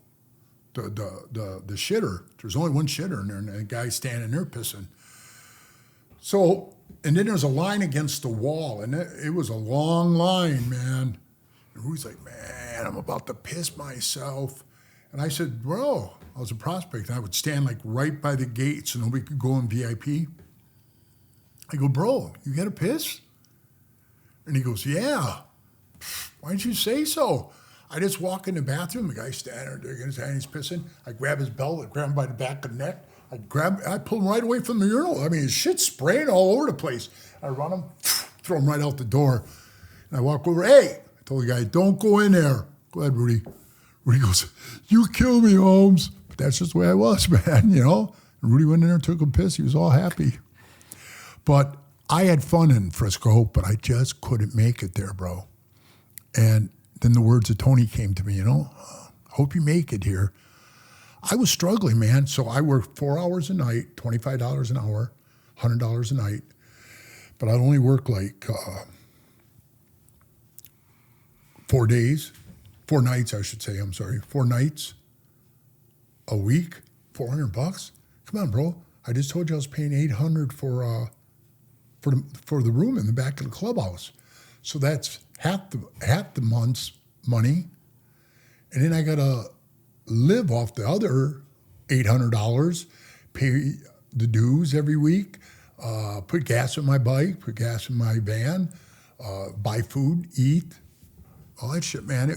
Bro, it was hard. I was struggling, man, and I was like, man, I don't think I can make it here, man. Unless something changes drastically, I said, either I'm going to have to quit, and I didn't want to because, you know, I love being a Hell's Angel.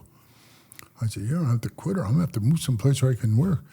And they said, "Well, where do you want to move to?" And this is what I said.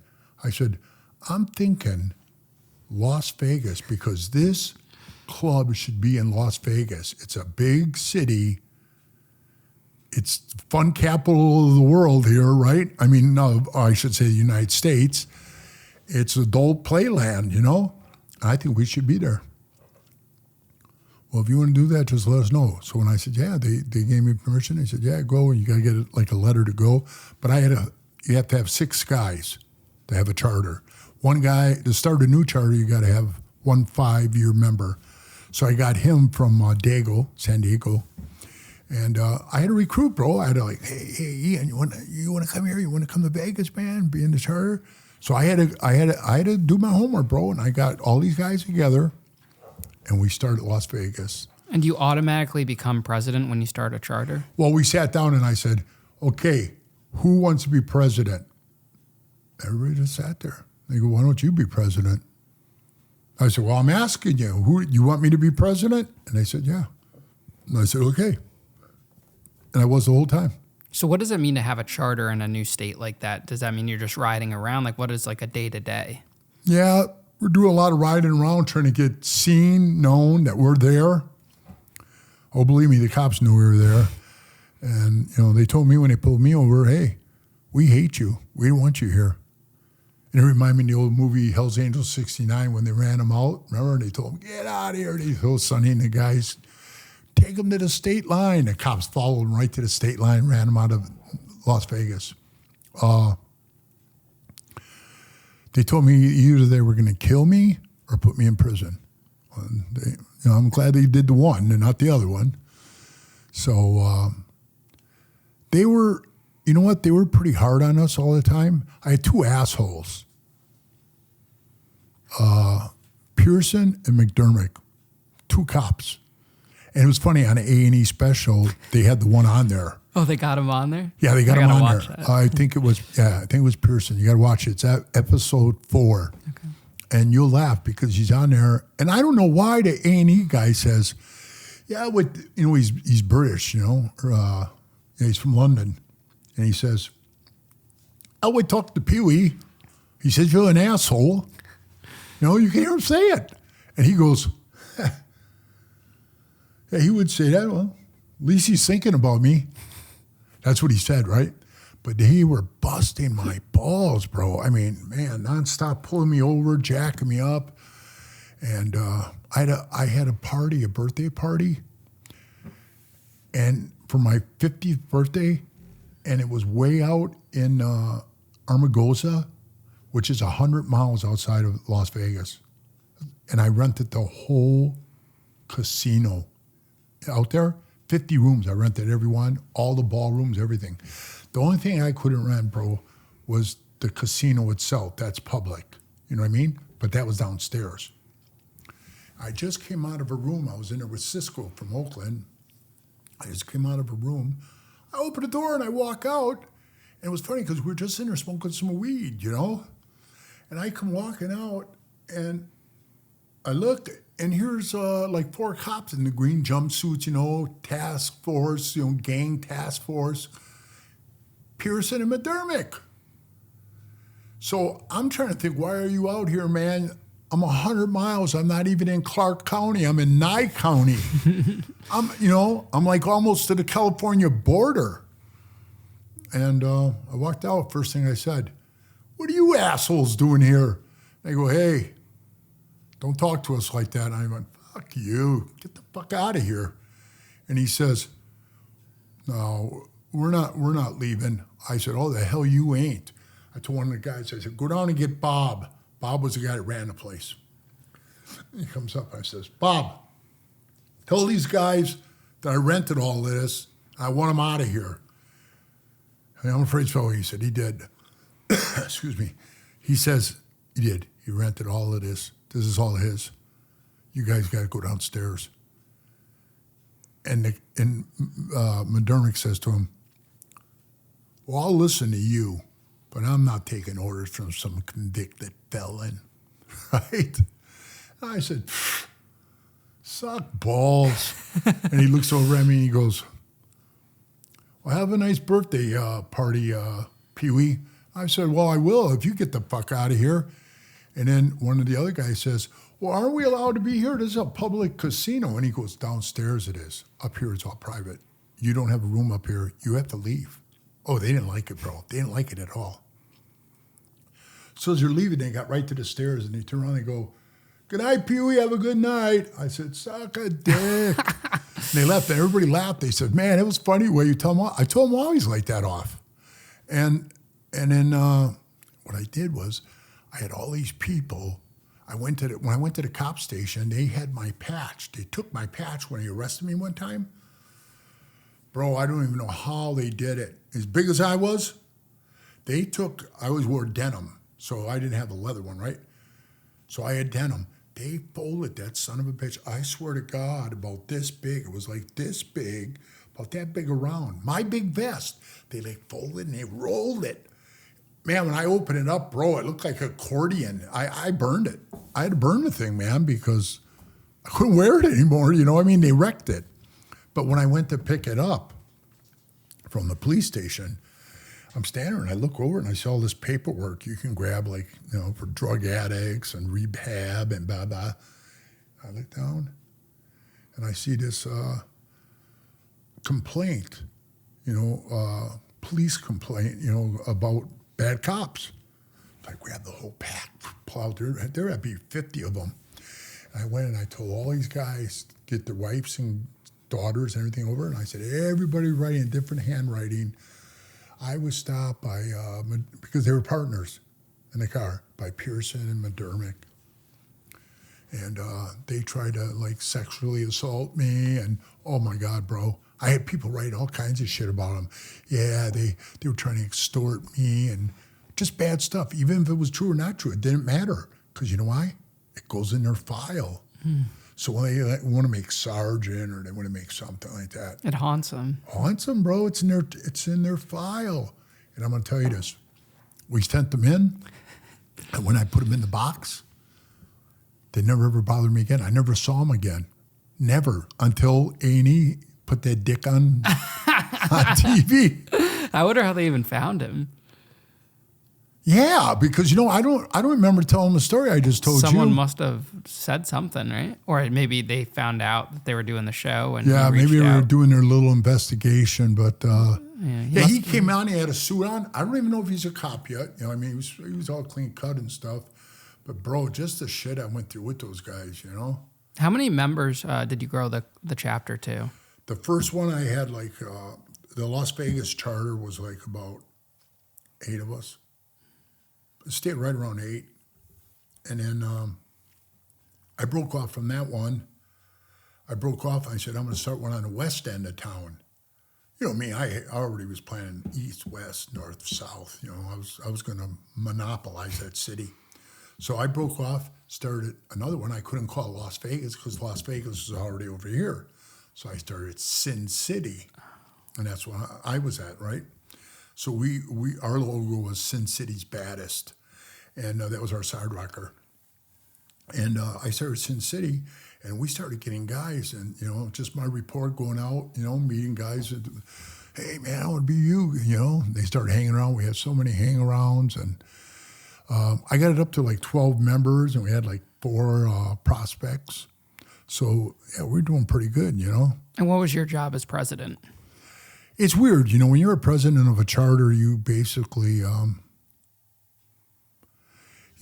just run the meetings and shit, because if you were the president, you couldn't like say, hey, listen, I'm going to have a new roof put on the house because this roof is leaking and stuff. No, you had to go, hey, we need a new roof on the house, man, so let's take a vote, How many guys, we got to do this, it's going to cost us, we got to put this much money in, and we all got to raise our hands and vote. Because they're all telling you, hey, we're Hells Angels. We don't go by like a national president or, a national, vice national. Like, they don't have any of that. It's just presidents individual of each charter, which now is coming back to haunt them, because now they're arresting guys. And if 2 or 3 in the same charter are doing that crime, now they're hitting them with the RICO. So I'm just giving you an example. Like if they say, okay, Kansas City, Missouri, that charter, which there ain't no charter there, but if that was a charter, they'd say, these guys are under the RICO because we caught them all selling meth or doing whatever, stealing bikes, something like that. That's what's biting them in the ass now. Do I believe, like the Banditos and Outlaws and everybody, they have a national president? Yeah, I believe they should do that. Because they tell you one man, one vote, that's their big logo, their big theory. That's bullshit. It's all bullshit. When they ran me down the road in Minnesota, the guys all told me, we never voted on you. Like, what do you mean? Patrick said he wanted you out. We said, out, what, out, like for good? He goes, out. I want him out. So nobody voted. Pat just called me in the room and said, hey, you're just not cutting it, so I'll run you down the road out and good and come back in a year. What year was this when they did that? 94. That was 94. And you did get to come back then? Yeah, and I did come back. And when I came back, I said, I'm going to Frisco. Mm-hmm. But it took me 4 years to come back because every time I came back, there was a guy there that didn't like me, right? His name was Hans. We call him Schwanz. And he didn't like me for some reason.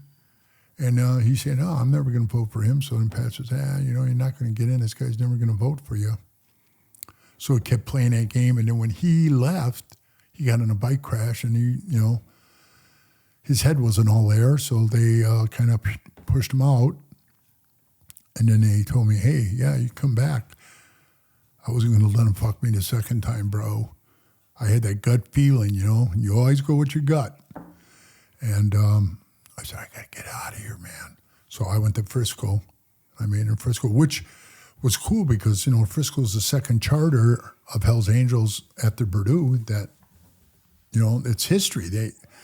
They're like, they're well known for that. And it was cool being in Frisco charter. It really was. It was an honor. But it was just too hard for me to make it out there. That's the only reason I left. Believe me, I didn't want to leave because I didn't like none of the guys. And it had nothing to do with that. I was like good with all them guys. I loved them all, and it's funny, that none of them will talk to me, because I'm all bad and stuff. So it doesn't matter because I still talk to like JP and stuff. He just got out and he's all bad and stuff. But I love that dude to death. And me and him prospected together, and we did some hellacious, funny shit, man. I mean, really, bro. Going down, picking up the Mexicans down by Cesar Chavez. It was Cesar Chavez Road or something. We'd go down there. It'd be like a Home Depot, and they'd all be standing there waiting for work. And we were prospects, and we were supposed to do this, do that. We'd go get those guys to do it. And JP had money, so he would always pay him the money, and we wouldn't have to do it. But we never tell anybody. But when we go down there, me, man, bro, you would have cracked up. You would have been pissing in your pants because I'd get out and I'd say, hey, we need 4 guys. And, 20 come run into the van. Hey, they're all like funny again. I said, hey, whoever can get in the van, I'll take. They start getting down, bro. They're like punching each other and they're fighting. Oh, my God, we're laughing. We're crying. It was so funny. And one guy would get in, his nose is bleeding, and he get in. I'm in, And then I go, hold on. All right, I got 4. The rest of you go. Go back, get back. And I shut the door. Some of them be in there beat up, but they got in the van. And then we get over there and we say, hey, we want you guys to carry that wood upstairs. 3 stories of stairs. 3 stories of stairs. Bro, I'm talking I-beams. I'm talking, you know what I mean? The big thick ones, the heavy ones, like the little this, ones. Yeah. Like this thick? Yep. This tall? Yeah. 3 of them for headers. They were going to remodel the upstairs. And all this wood, all these 2x4s, bro, a whole semi-load of shit was dropped off there. And they told us, you 3 prospects, get your ass over there and get that shit upstairs. I got the Mexican guys that do it, And we're up there, we're watching them. And man, they're walking up the stairs, 3 of them carrying one of those planks I'm telling you about. And they're going upstairs, and me and JP are we're crying, bro. We are crying because they're talking Spanish, and they're like falling down on the stairs because it's so heavy. And Dennis, who was with us too, the other prospect, he's funny because he says, this ain't right, man. This ain't right. We should be out there carrying that wood. I said, well, go ahead, man. Go ahead. We ain't doing it. I ain't breaking my back. And the stairs were old, bro. They were really old. And when they were coming up, I could see the stairs shaking. I was thinking, fuck, man, those stairs break. Those guys are dead, They got all the wood up there. And then we gave them waters and stuff like that. And, man, we paid them good. We paid them pretty good. I think we gave them like $60, $70 a piece. They were only there a couple hours. And then we're taking them back, and it was funny, I'm driving in the van, I look in the back, and I see the one talking, the other one, like his back is gone. Oh, man. Every time I see, if I talk to JP, he brings that up, and we laugh. We laugh over and over about that. Now, as president, do you still need to work a regular job to make money, or are there revenue sources? Yeah. I was a Teamster, you know what I mean? Mm. I worked in the movie industry. Yeah, I saw all the pictures You saw the pictures, bro. So I think that's like a big misconception about like motorcycle clubs, like that you're not working, or that like it's just like this big criminal enterprise and you're making money. Well, that's what they thought it was being. Like when I first got to Vegas, I had to sit down with, the guys with fedoras and all that. I had to sit down with them, and the first words to me were, "What are your intentions here?" And I said, "Well, what do you mean? We just want to survive." "Well, I mean, what are you guys, you guys going to be selling like dope, guns, and just, no. None of that shit, man." I said, I'll make sure everybody in my charters working. And I said, we're just here to survive and exist. That's what's important to me. And they said, okay. Because, you can't do any of that shooting old cowboy shit that you did in Laughlin. And I said, well, I said, sometimes shit happens, but I said, no, we just want to exist. And after a while, not that guy, naturally his name was Vinny, right? That guy, I really didn't care for him anyway, but, he kind of lays out to me. And if you guys plan on coming in here, it's a strip club, plan on coming in here, no more than 3 or 4 you guys at a time, because you guys scare customers off. And I should say, listen, we don't even give a fuck about this place. You can have it, man. I ain't hanging out here. I don't give a fuck about this place. So don't worry about seeing me. But I know some of the guys wanted to go in there, but I didn't give a shit. I didn't go there. And then, naturally it was on the front page of the news, Columbia family or whatever, busted and the whole thing. But then I knew a lot of the older guys that were like real laid back, quiet, and I got a really good relationship with them, bro.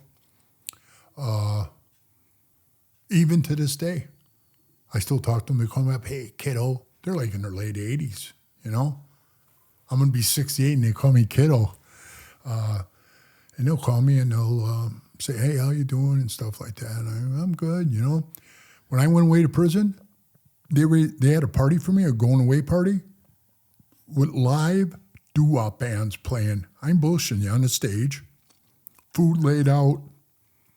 It was at the Italian-American Club. Yeah. And it's where they shot the scene in Goodfellas. Mm-hmm. The guy goes, is this your pen? The guy goes, shove that pen up your ass. Remember that? And Pesci, with the pen, that's the bar. Really? Yeah, that's the bar. With the statues and everything outside. They had the big statues when showed them leaving. Yeah, that's the place. Why'd you end up going to prison? We got in a fight with the Mongols at a wedding chapel. My son was getting married, and we were just about done, Ian. Just about done, man. I mean, the wedding was over. They were married. All we had to do was take a couple of family photos, and we were done. Now, the rest of the guys all walked out the side door, and they're all standing there. Here comes Mongols pulling in. They ain't pulling in motorcycles. They were in cars. And when they pulled in, there was about 12 of them. And when they saw the angels standing there, they got out and they started walking over and they said, so, I don't know what the angels said to them. I wasn't out there, so, I don't want to fabricate anything they said. But whatever they said to them, like 5 of the Mongols took off running.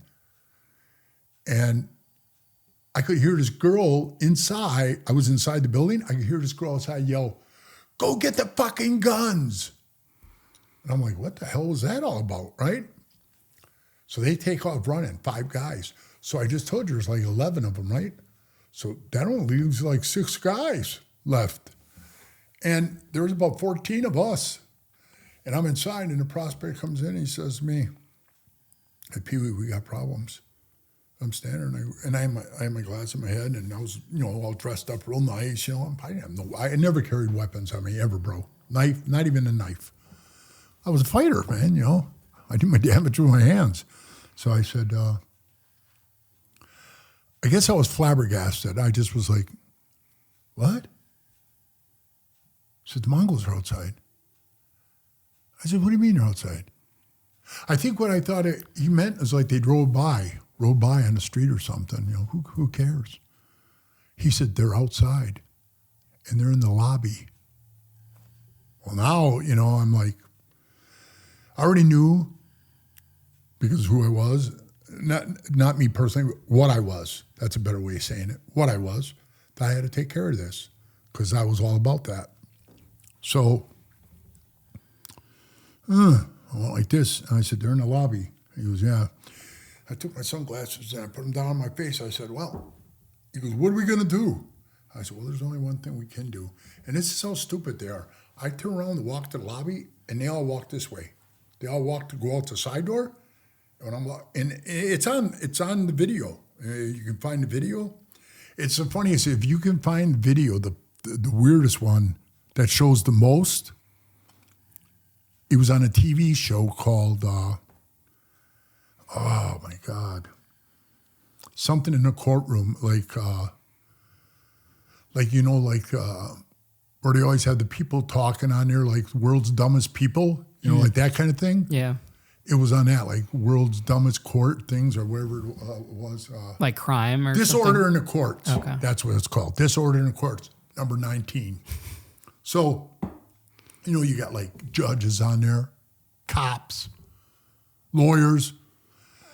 Well, it's like red flag to the bull, Hell's Angels, Mongols, oh man, So that's the shit they're saying. And then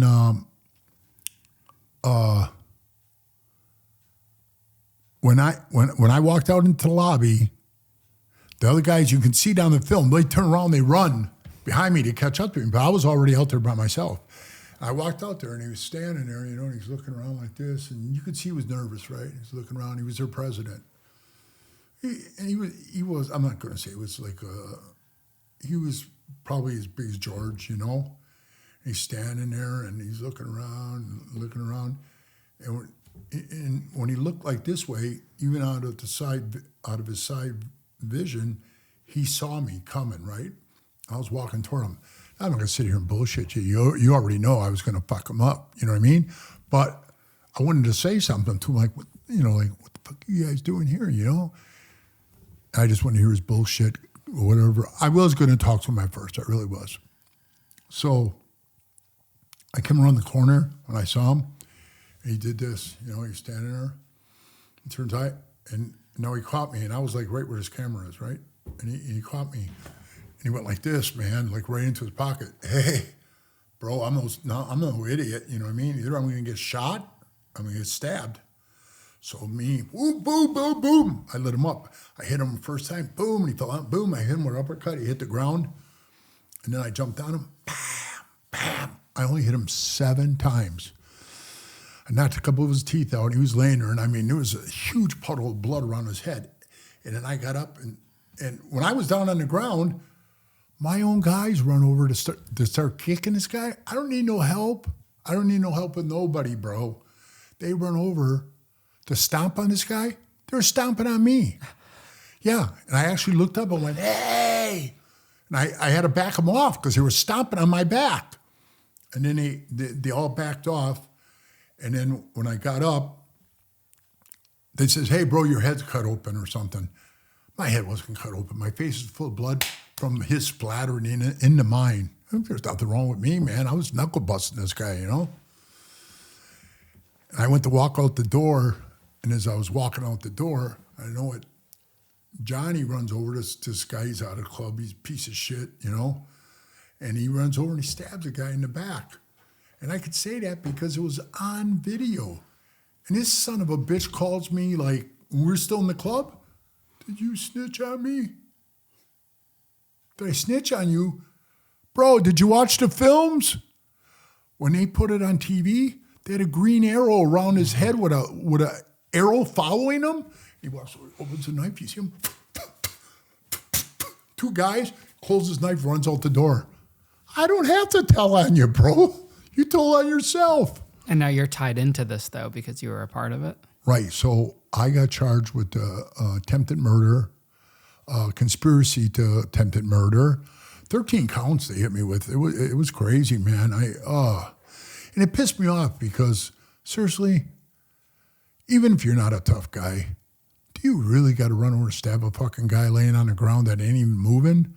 To me, that would belittle me. That would make me a coward. I don't do shit like that. That'd be like me running over and kicking the guy in the face while he's laying there. Yeah, you can't do that. He's done. Leave it alone. He's done. Just like in a ring. Bing, bing, bing. Bell went off. He's out. Did you go to trial for that, or you pled out? Yeah. You went to trial? I wanted to go to trial. I was the last one to hold out. And you know why I had to take a plea? Because 6 Hells Angels, well, I shouldn't say 6 Hells Angels. It was probably, there were 6 of them. 1, 2, 3. 3 weren't, and then Brendan. 3 Hells Angels and 3 citizens that were involved in the fight. They all took a plea bargain to felony battery coercion. Promised 2 years probation on the street. They don't go to jail. So they were happy. They jumped on it. We'll take it. What does that do, man?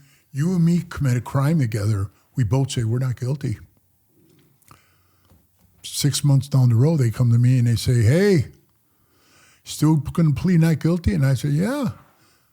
Your buddy Ian, he pled out. You fucked me then, man. You literally screwed me. You threw me under the bus because you pled out to a crime, you know what I mean, that we're saying we're not guilty of. So when they came to me, they said, hey, you guys already pled out.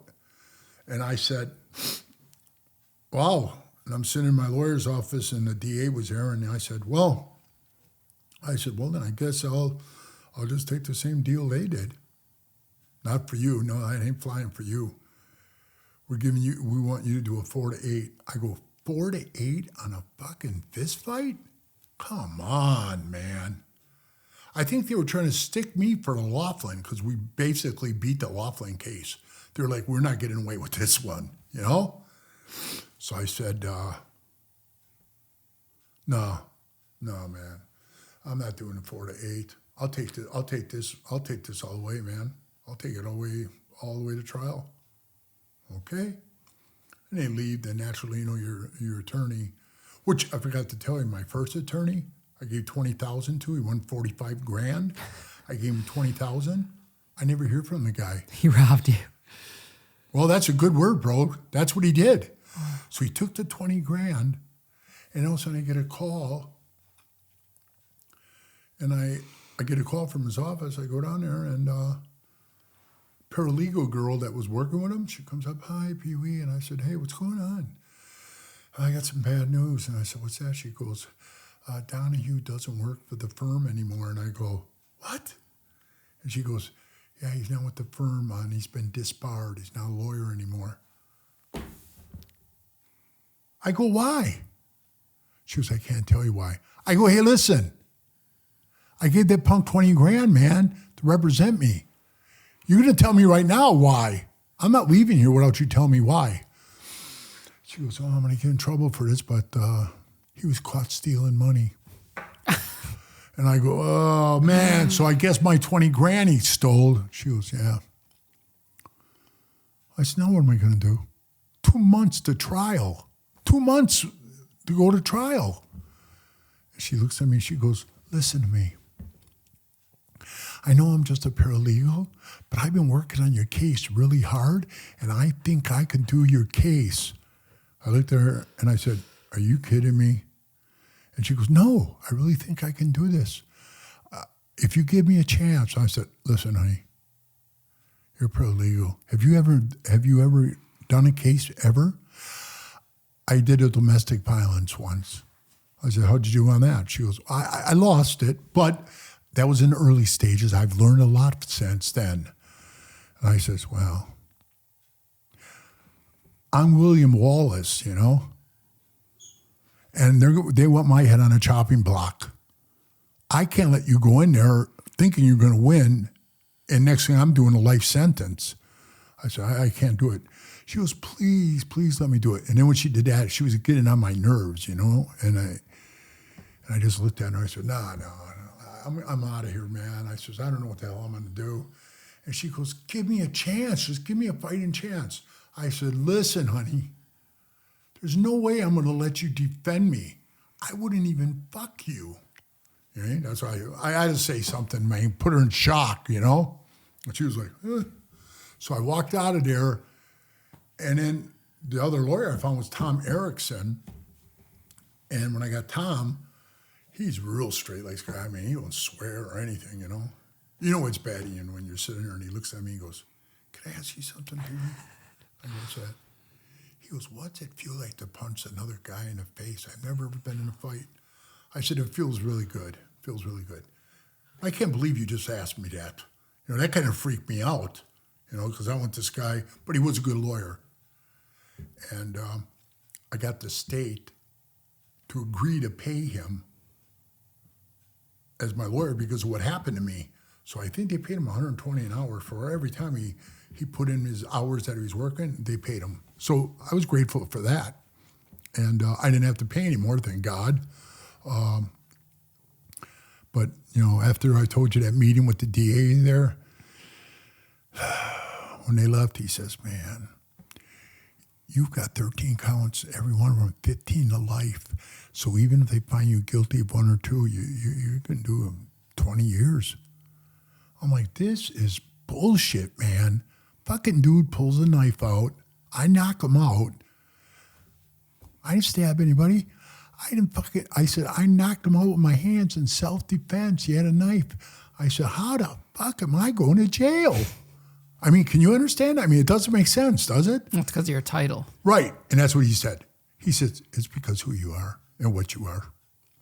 I said, but that ain't right, man. That ain't right. It just rubbed me the wrong way, man. And he goes, do you really want to take that chance for one juror to find you guilty?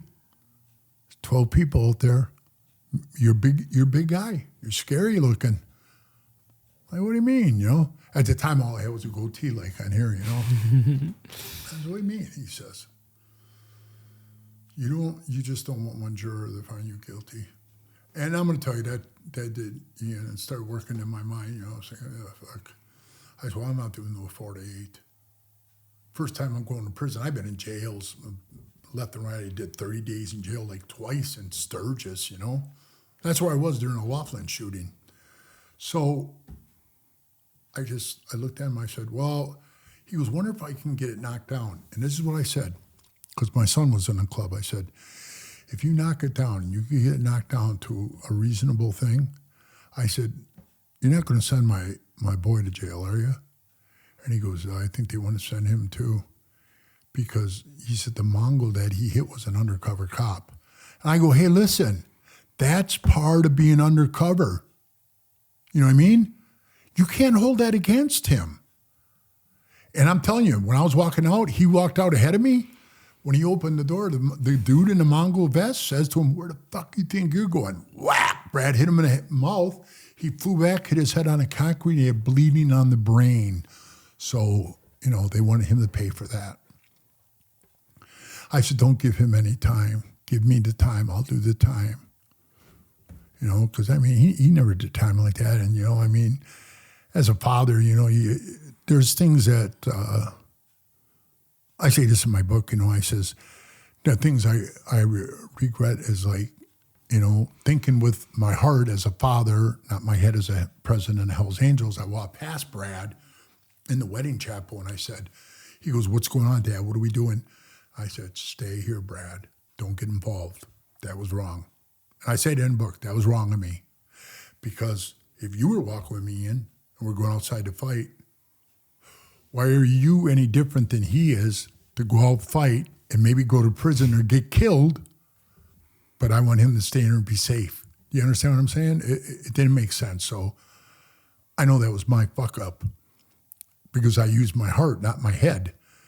But at least, you know, as a leader, I realized that, you know what I mean? And that was bad. But he did come out and he was kicking, stomping on people's heads. So, I mean, he was doing his thing, you know.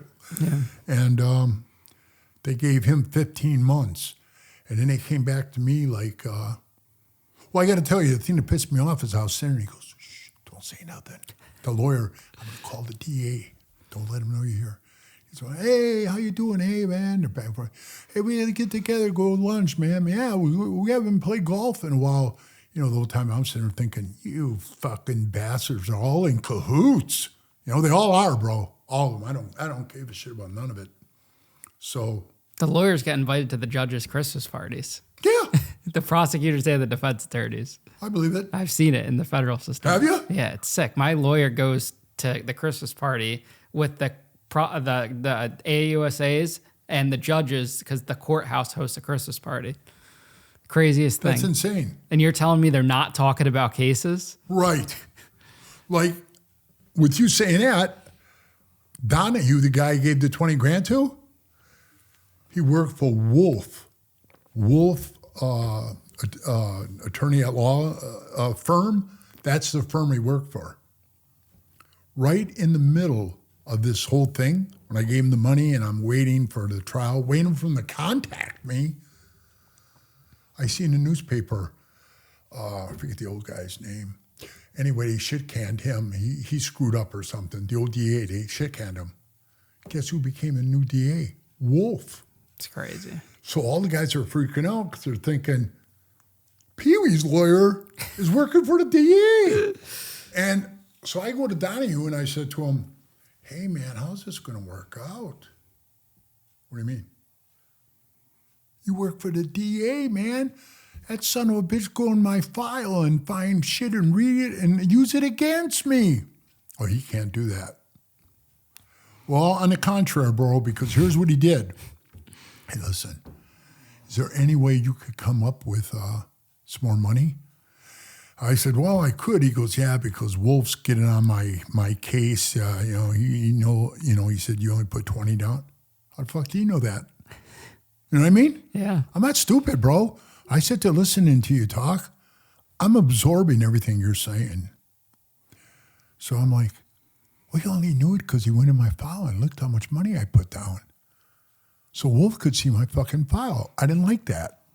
I felt better when I moved over to Tom Erickson's office, but come on, that was water over the dam already. So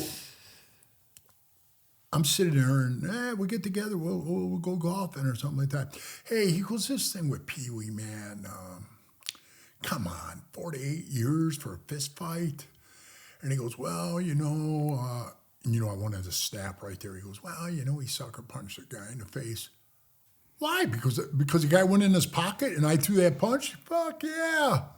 So I'm thinking to myself, I didn't sucker punch anybody, bro. I've never sucker punched anybody in my life. I don't have to. I box. So I tell people I'm going to fight you. You ready? Hey, man, are you ready?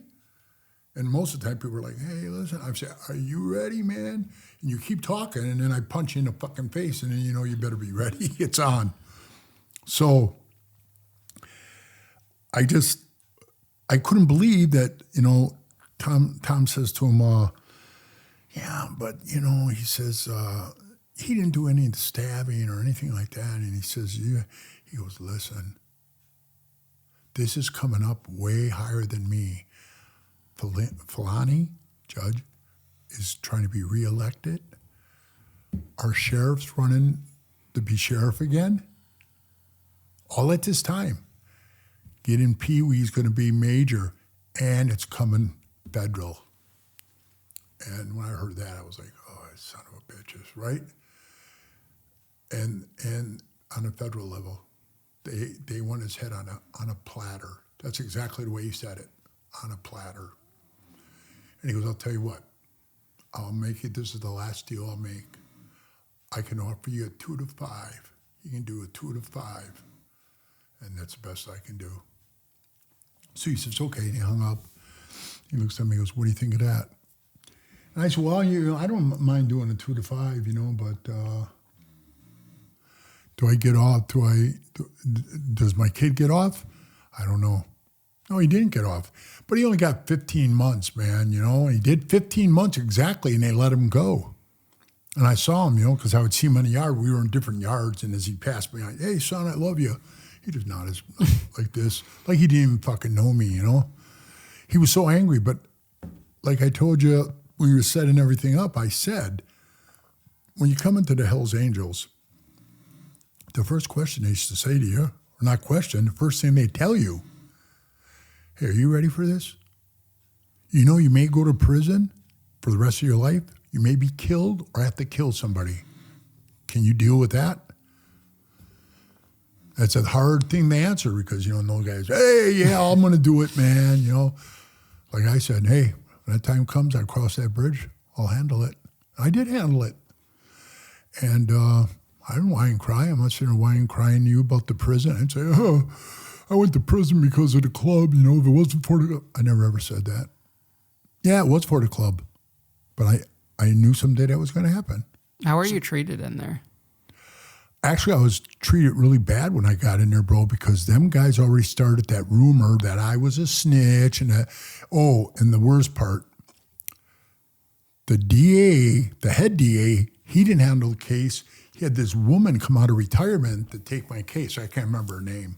She's some fat cow pig. And when I got in front of the judge, and I was standing there, and he says, I already knew it was a closed, shut case. Because when I was standing there, and he said, do you have anything to say? And I said, yes, Your Honor. And when I was standing there, just before he died, he had his folder, and he opens up, he goes, what is this? I could hear him say it, and the bailiff goes, that's all the letters that people wrote. And he goes, I don't need to see that. Just shut the way. I don't need to see that. So right there, bro, kind of told me, like, fuck me. Didn't give a shit who wrote him a letter. Even if it was president. So I said, yeah, Your Honor, you know, I quit the club in 2010. This incident happened in 2008. And I says, we were arrested in 2010. I says, I quit the club, and I'll tell you why in a minute. I quit the club in 2010. I said, now it's 2014. It was like March 17th, I think, the day they sentenced me. I said, it's now March of 2014. I have no police contacts. I have the same job I've had my whole life. You know what I mean? I'm established in a house and stuff. I says, I mean, I don't have like a real serious, you know, the worst part was, you know, I had like 3 or 4 batteries because, you know, I told you I hit a lot of people. But the other 2 felonies I had were concealing stolen property, you know. Back when I was in the centers, we like stealing motorcycles. Never did that as a Hell's Angel. Yeah. But as a center, we did. And then, we burglarized some like warehouse of, it was a hardware store. We cleaned it out. We took everything but the nuts and bolts. And we got caught for it. And it was 3 of us, right? And they even said the other 2 guys' name that were involved with me. And they said, you just, you know, tell us those guys were with you and you walk. And I took the whole blame, bro. Got to 60 days. $500 fine was minor, bro. It was way back in the early 80s. Yeah. It's when we were greasers, you know. And I didn't snitch on them. So I've always kept the level head in that shit. So I'm trying to think where I was leaving off. So we're 2014 now, you're talking to the judge. Yeah, so I'm telling the judge it's 2014 and I really don't have like serious criminal record. It's, you know, I have no juvenile record whatsoever. And I says, I just want to get on with my life. And he does one of these. Are you done? You know how bad I want to say, yeah, motherfucker, I'm done. That's what I wanted to say. Yeah, when he was looking at it, he was reading some paperwork when I was talking. And he got, are you done? Are you done now? All right, I'm going to sentence you to 2 to 5 years in the state penitentiary out in high desert, maximum prison, for deliberately sucker punching that man in the face. Now, bro, I couldn't stand there and have another son of a bitch tell me that. There was no fucking sucker punch, okay? So I say, on the contrary, Judge, I didn't sucker punch anybody in the face. I walked up to the man. He stuck his hand in his pocket. I didn't think he was giving me the keys to his car. And I fought. And the knife fell on the floor. He admitted the knife was his. And he says, well, you're going to prison. He didn't give a fuck.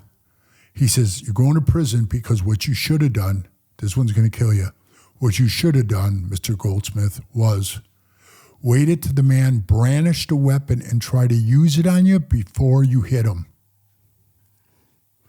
And you know, when you go and everybody tells you, when you go to prison and all these guys tell you, and they go, why didn't you say, hey, the cops would have shot him, remember? Hey, don't go, get your hands out of your pocket. You know how easy they are, fast they are with the guns, right? Yeah. Well, you don't think of that. I mean, you've been there, you know, you're standing there. Not everything goes through your head. You're not that, I'm not trying to say I was stupid, but it didn't cross my mind. I guess I was just standing there in amazement, like, what the fuck is happening here? And then they said, okay, you can go now. So, you know, I put my hands back and they cuffed me up and I turn around, I look, you know, my mom's sitting there, my wife's sitting there crying, you know, and my daughter's crying, and they walk me out. And as we're walking out, I walk past the DA, and she's standing like this by the podium, and she looks over and goes like that. And as I walk by, I go, cunt. And she goes, hey, he just called me a bad name, Judge. And he goes, well, what did he say? She goes, ask him. I said, she's nuts. I didn't say anything, you know? So then we get in the back, and he's an old black guy, the bailiff. And I'll never forget, his name was Cliff because I saw it on his name tag. And we get in the back, and he goes, just sit down here, big guy. He goes, I'll go get the clothes for you to change out, you know, into your blues there, whatever it is. And I said, okay. He comes back with the clothes. He goes, here, man. He said, I really feel bad about this whole thing. And I said, why is that, Cliff? And this is what he said to me. So I think you got fucked. You really got fucked in there, man. They just wanted you. It was a political thing. You know that, right? I said, but that don't make it right, Cliff. That don't make it right. And I can hear my kid out there, you know? Oh, my girlfriend's got a brain tumor. I'm thinking, shut the fuck up. They don't give a shit if she's got, you know, cauliflower growing out the side of her ears. Basically, he did the same thing. Are you done? You're going 15 months. But I thought they were going to bring him in a room with me, but they didn't. They took me out right away, and then and then I didn't see him. I thought we'd be like, I never saw him again. You know, he was like in a different unit, and then I was in the one unit, and man, it was hard for me because I was on Xanax, sleeping all the time, and I didn't have the Xanax, so I was up for like 3 days, bro, and I was like, I was like, I was going like seriously cuckoo. And I'm sitting there, I'm with this cellie of mine, and he's doing burpees, right? Jumping up and down, doing the burpees on the ground, up and down, up and down. And I'm sitting there, and he's driving me nuts, and I'm thinking in my head, I'm going to kill this motherfucker. I'm going to kill him. I was going to get up and beat his head on the wall till I kill him. I mean, and it says on there that those pills, when you get off of them, my doctor told me this, when you go cold turkey off of Xanax like that, you become suicidal, or, you know what I mean? It can give you a massive stroke or heart attack. Bro, I was taking 2 of them a night to go to sleep. I sleep 6 hours, wake up, and function perfect. And I just need them to shut my brain down. And all of a sudden they said, we're not giving you that in prison. They weren't giving it to me. So after the 3 days, bro, I finally shut down, you know, and I fell asleep.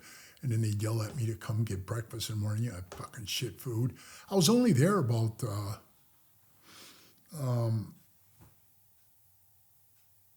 3 days, maybe 4. I thought it was going to be here like a couple of weeks, and then they send you out on the bus, you know? That's what the guys were all telling me. Yeah, you'll be here about a couple of weeks and stuff. I said, oh, okay.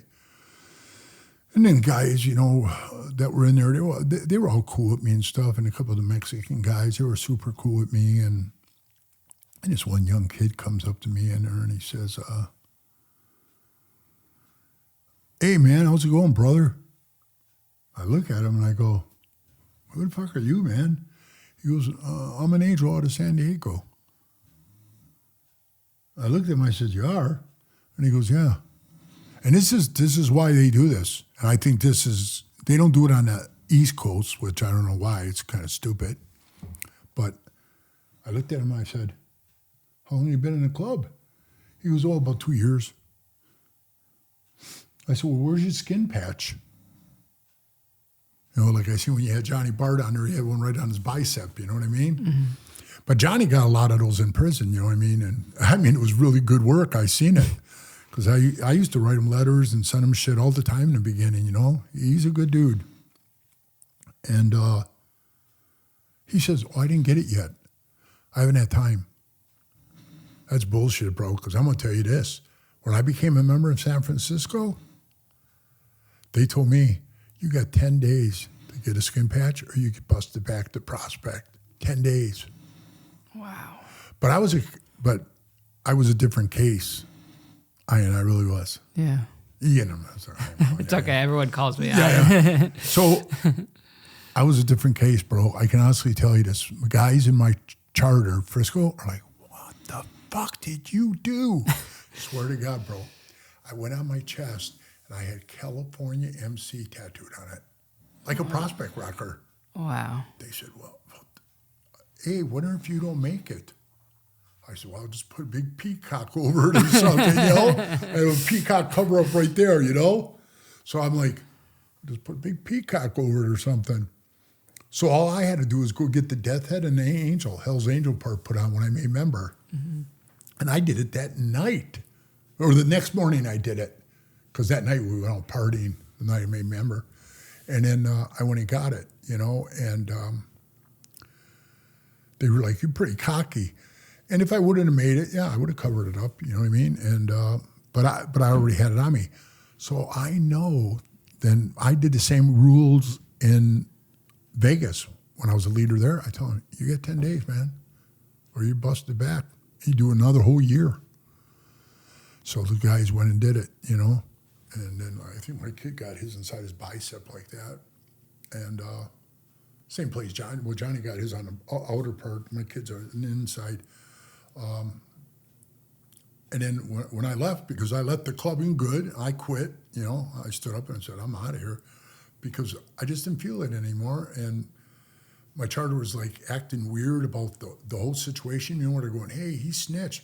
I said, read my fucking paperwork, man. There was nobody in there. Finally, honestly, a guy just left, parked a semi down the road from my house, walked up here. He worked for Walmart. I don't want to say his name because he just got out of the club. And he said he was at a East Coast meeting, and they said, hey, what about Pee Wee, man? What about his situation, his status? Well, some young guy stands up in there, well, what the fuck are you worried about? He's a rat. And Mario from Long Island, he was a sergeant of arms. He said, well, no, he's not. I read his paperwork and everything. He did not rat on anybody. Finally, you know, somebody who can read and write. So he knew it, you know. And he says, well, somebody goes, didn't he talk to the cops? And I did what I told you. I said, you know, and it wasn't like, you know, I was sitting there, you know, giving them fucking secret information and shit. Just like all of us had to deal with the cops in our own way. And I thought I was doing the right thing. If I wasn't, bro, I wouldn't have been a leader as long as I was, right? I mean, if I was that shitty, I would have been, like, kicked out of that spot a long time ago. So that's like, kind of like on my integrity, you know, to do that bullshit. So I tell him, hey, man, where do they got me out now? They still got me out bad? He goes, yeah, they said they're going to put you out as I'm becoming of a Hell's Angel. I said, okay, I don't care. I love it, man. So it's like the guys, you know, the guys all in the Brothers for Life that are like ex-Hell's Angels that are out bad, which is majority of them all, right? They got 1502 crew, you know, 15th letter is O and the other one's B, you know, out bad. So it says 1502 crew, and they're all wearing it, you know, and it's the same low writing, the red and white writing. And I said, you guys, man, you're crazy. You want to do it? They're like, come on, Pee Wee, you're 1502 crew. I just keep it the Brothers for Life, you know what I mean? But at a 1502 crew, they're all guys that are out bad. And what does out bad mean for the people that aren't in this life? They're meaning like you fucked up, you did something bad, you're kicked out. In reality, like I told Souls, there is no really good or bad. Because Ian, if you were a good member and you had a heart condition or you had like some serious medical issues, you said, I can't do this anymore, guys. I can't do this. I can't ride. I can't do it. And you want to bow out, right? Because believe me, even if you can't ride and you're sick, that's why my book says, Brotherhood, greatest lie ever told. If you really, Ian, were a brother, why would you have to leave? I would say to you, as the president, and if you were in my charter, I'd say, hey, bro, you don't have to quit. I wouldn't make you ride your bike. I wouldn't even make you come to the meetings and shit. If you don't feel good, you come around when you do, because we're brothers. I keep you as a brother. Man. I see one of the guys leave in a California chapter because he had terminal cancer. It was so sad, bro. I had tears in my eyes. And he told me, he said, I got to quit, Pee Wee. And I said, why? And he goes, my family's still alive, And he was in his 50s. And he goes, I got 3 months to live, man. And the guys all want to come to my funeral and shit. My family don't want them there. And I asked him, please, you guys, you can't come. It's like a private ceremony. And they said they're still coming. So with that being said, he says the only thing I got to do is quit. Then they won't come. And it's true, they won't. And I said, how sad is that? You see what I'm saying? Now, that's when I stood there for a minute and I said, are we standing here and call each other brothers? Would you say that to your blood brother? I'm not coming, You want to be part of this anymore? Fuck you. So it was sad. And, he was old school. When I say old school like that, it's like, when he turned around, he goes, goodbye, Pee Wee, and he goes, give me a hug. Younger guys think of it like some homosexual thing or something, but those old school guys back in the day, when they would do it and they would like hug and say, hey, man, that's why I think there was more brotherhood back in the days, like probably during the 50s, 60s, 70s, probably into the 80s. But I seen a lot of it still in the 90s. When I came around in 94, I still seen it. But I seen a lot of it disappearing after 2000, where the old timers would like kiss you right on the lips, hey, bro, like a brother or your dad, doing like that. And that's what he did with me. And he walked out. He didn't even live a month and a half, and he was dead. And I'll never forget this. We were standing in a clubhouse somewhere, and somebody walked in and said, hey, so-and-so, I found out he passed away this morning. And I just closed my eyes. I went, oh, man, that poor fucking guy. And one of the guys standing in front of me smoking a joint looks at me and goes, who cares? Fuck him. He quit. Who cares? I said, I fucking care, man. I care. I love the guy. That's what I mean by brothers, man. Be brothers again. Fucking show that love. I mean, really, stand around doing that patting on the back, handshake. Hey, bro, I just met you today. You know what I mean? We did that. It doesn't mean that I just met you outside. I'm going to come over and give you a big smack on the lips. It's different. You know what I'm saying? But be real about it. Be real about yourself, man. Do you think if you didn't quit, then they would have pushed you out? Or do you think you still would have been riding with them, even through prison, through everything? No, it's changed so much. I would have left. I wasn't feeling it anymore anyway. Like I said, the car stopping. It's just the way the club was, the way it was like, just with the meetings and shit. I stopped going to the OMs. I told other people, hey, Ian, you go. I don't want to go. I stopped going to them. It was such bullshit. And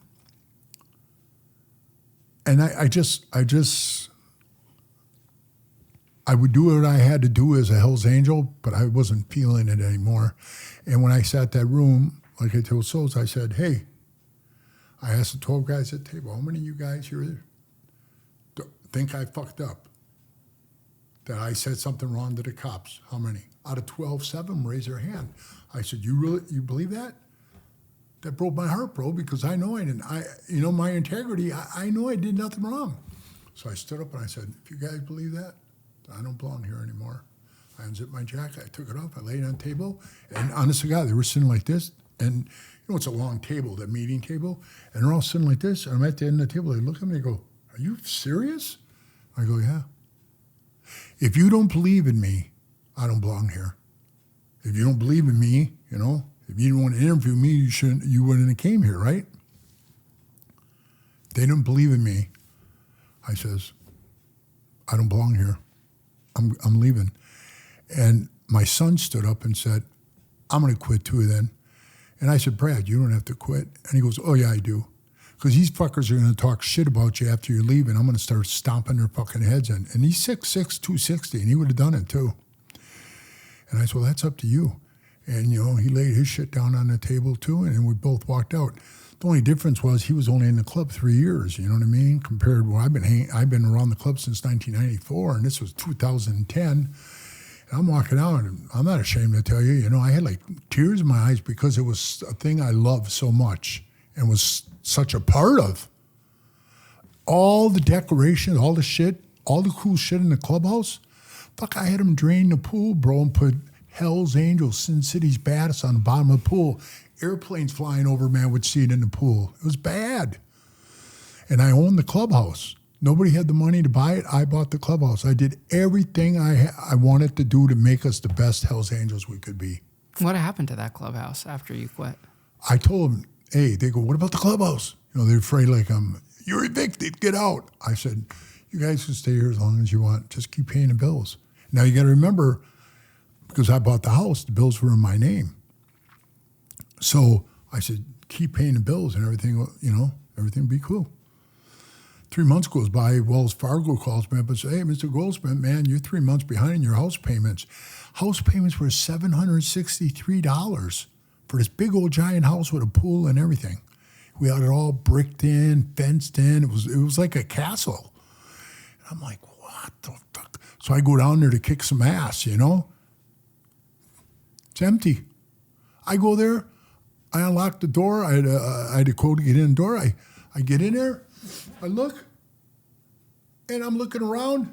Refrigerator's gone. Washer's gone. I mean, they took everything but the fucking sink. Washer, dryer. And that shit was all in there when I bought the place. And they took all that shit. And I thought, what a bunch of scumbags. I mean, that's trailer trash shit right there. And they didn't pay it. They left the place in shambles.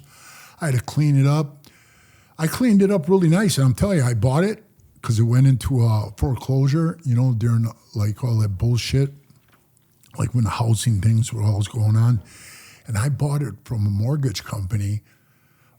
That house was probably worth about $200,000 at the time.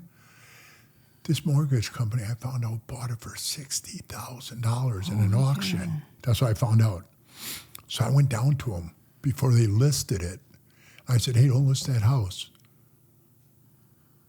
I said, I'll give you $95,000 for it right now. And I'm thinking, hey, that's a quick $35,000 in their pocket without them going through anything. And the guy goes, yeah, we'll do it. I gave him $5,000 down, and that's why the payment was so small. Because then I had to refix the house. Them bastards drained the pool and scraped that off the bottom of the pool, which fucked the pool up.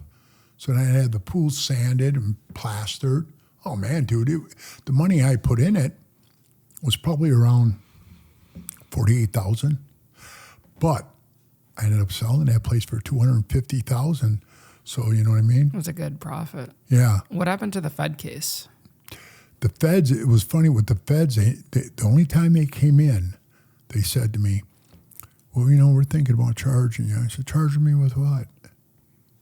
Conspiracy to purchase methamphetamine. Now, here's the weird part, bro. I never understood that because I wasn't into that. I just told you that. I was never really into it. I've done it. I've done it to stay awake because of prospering and stuff. After I became a member, I do it here and there a little bit. And then at 45 years old, the doctor says, your blood pressure is 260 over 117, man. I should call an ambulance right now for you. You should be on the floor. I'm not going to bullshit you. I was lightheaded, right? But I just did like a three-dayer in Cleveland for their party. And I came home and I slept, and I had to go for a physical for driving the truck. And they're like, I'm not going to sign this paper, man. Your blood pressure comes down. And I was like, wow. How old are you? I said, 45. And he said, you'll never see 50. I said, you know what, Doc? I'm not going to do any of that shit anymore. I'll stop at all of it. He rolls his eyes. I go, hey, I ain't just talking talk, man. I walk the walk, I talk the talk, I do it. I said, you can write this in the cement. I'll never do it again. And I swear to God, I never have. Wow. And I'm going to be 68. Do you walk around like with the looking over your shoulder? I know you told us that story about the restaurant, but... No, I can't. I can't live like that, bro. I can't live like that. You know, I mean, like I said, they roll up, I'll open the gate. I already told you about that. I'll open a gate. I'll let you in. Doesn't mean you're going to leave. I mean, I feel like time is such a big healer. It's been so long, too. Yeah, but why? With these other clubs, too, it's just like I told them out while I was in Milwaukee. You know, I said, man, what the fuck? It's like prison gangs a lot. Yeah, I said, I've been out of the club 14 years. I have no fight in this game anymore, man. Why do you guys want to? And he basically said, we ain't doing that anymore. And I said they were pretty cool about it. They really were. I mean, there was enough of them there. They could just, you know what I mean? They could have beat the fuck out of me, you know, shot me or whatever they wanted to do. I just handled myself like a man, you know, and told them, hey, these rumors, you guys want to beat me up and shit. He goes, fuck that, you know, that's just rumors. I said, yeah. So, like, you know, like out of respect, I had to go back there for a Packer game because, you know, I'm from there, so... I went back there for a Packer game, and I called the one guy up, you know, the president guy, and he answers the phone. And I'm telling you, I just got his phone number from another guy, but he must have knew it, because when I called, because I had that 702, the Vegas number yet, he picks up the phone, he goes, hey, Chuck, what's up? That's what he said before I even opened my mouth. Yeah. Hey, Chuck, what's up? And I said, hey, bro, I'm just telling you that I'm coming to your town, man. I'm going to go to a Packer game and stuff, so, you know, you don't hear those crazy rumors. He's here. He's in town. And he goes, oh, yeah, man. He said, last time we were here for the car show, we got like 20 guys calling us. He's here. I got his picture. They're taking videos of me and everything. And he goes, man, thank you. He said, basically, like thanks for doing that, man. He goes, because that saves me the headache of all these people calling, like they spotted the Loch Ness Monster, and they said, this way I can tell them, hey, I fucking know he's here. Yeah. Fuck off, you know? Yeah. And he said, I could tell my guys, calm down. I know he's here. So I did it as a courtesy call, which we used to do in the club. I mean, I never did it, but, you know, like the Bandidos one time said to me, hey, you're in our town. It was in New Mexico. You're supposed to call us. I ain't call nobody. Plus, you know, I don't ride around with fucking people's phone numbers on me like that. So I did. I give him a call, and he said, appreciate it. And I would do that. I'll do that every time I go there. Do you miss it? You know I miss the traveling, bro. Because, you know, I tell people, I've been to Portugal, London, Switzerland, Italy, Albania, Turkey, Germany 3 times, Amsterdam, Holland, been there 6 times. Luxembourg. Man, there's so many places I went. And it's funny when, you know, I tell people that, and if I don't tell them anything about the club, you know, it's the first thing that comes out of their mouth. Oh, were you in the service? were you in the military? No, I wasn't in the military. Oh, you didn't serve for the country? No. I went to military school, and when I did that, I was like, thank you, you know? I don't want to be a part of that. Yeah. What is the biggest takeaway you want people to, you know, take from your story, the lesson? I would say the biggest lesson is if you're going to do it all the way, man. Balls all, man. You got to jump in there both feet in that wet cement, man, and wait for that cement to dry, because you're going to be locked into that. It's like I said, to Billy, when I was talking to Billy with Stacks, I says, you know, it's so sad. You interview all these mob guys and stuff, and you tell me this guy rolled over on this guy rolled. I said, back in the day, none of those guys did that. None of those guys did that. And now today it's so much. And I see a lot of guys like back in the day when they would take your motorcycle and the Angels and stuff, when you got kicked out, those guys that are leaving now and you take their motorcycles, most of those guys, hey man, Angels stole my bike. And those guys are getting, picked up for grand theft and shit like that. That's why when I said, man, if we kicked anybody out, we kicked a couple of guys out, we never took their bikes. I just said, fuck that. It's just another, what do you call it, issue with the police and all that shit, man. What for? What are we going to do with it? Try to sell the guy's bike when he owes money on it? Most of the time you're stripping it down or selling it or something like that. So I just said, nah. And like I told you, I had a bad taste in my mouth from the Sinner thing when I got busted, Well, yeah, I got shot at and everything, taking the guy's bike, shooting at me with a 44 mag. I heard the bullets flying past my head. If you didn't think that woke me up, it did, bro. They got to make like a movie about you or a series or something. There's this guy named Frank, right? Mm-hmm. And Andrew Bartowski, my friend, the actor, it's his friend. And he told me, I'm writing a script to this book. After he read the book, he said, I love this book. He's writing a script. Well, the first script he showed me, oh, man, bro. I told him, hey, man, take my name out of this whole thing and get me off of this paperwork. And he goes, what's the matter? I'm like, come on, bro. It's like that A&E all over again. No, it was worse than A&E. I mean, it was like, we're sitting in a car. This isn't part of the script. We're sitting in a car outside this house while this guy's in there cooking crystal meth. I'm like, I never did that in my life. And I said, why would you put that in there? And he goes, well, no, you just got to fill in shit. I go, hey, bro, I didn't fill anything in here bullshit. But he didn't have the book yet. He was only going off like stuff like I'm telling you, so you got to like pick up and you're doing this and that. But when you read the book,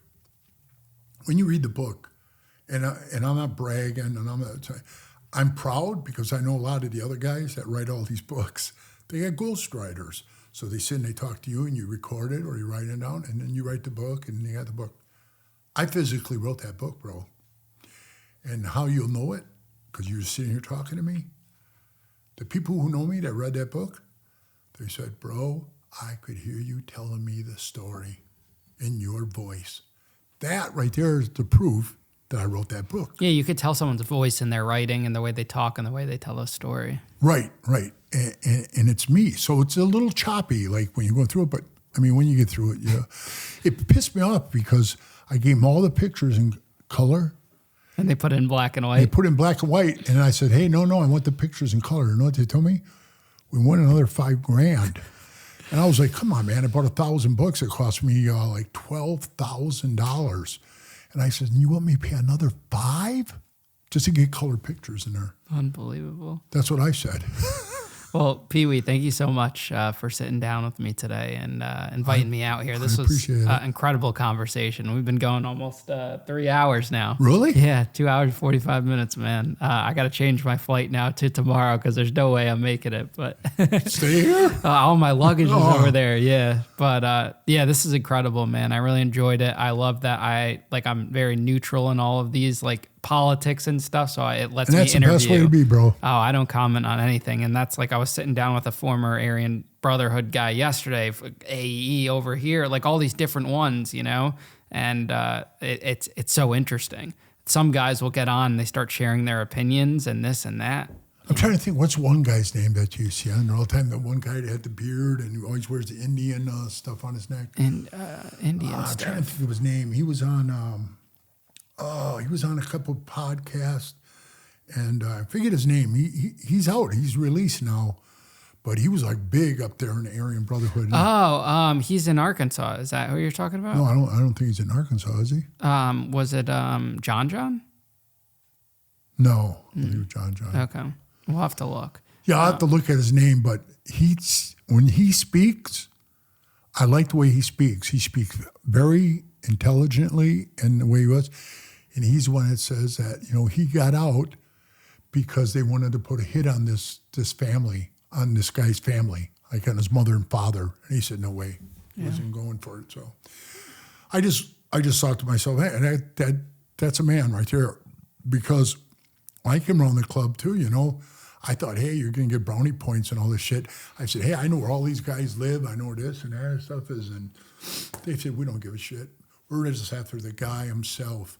We don't want to fuck with his family, his kids, his wife, his house, where he lives.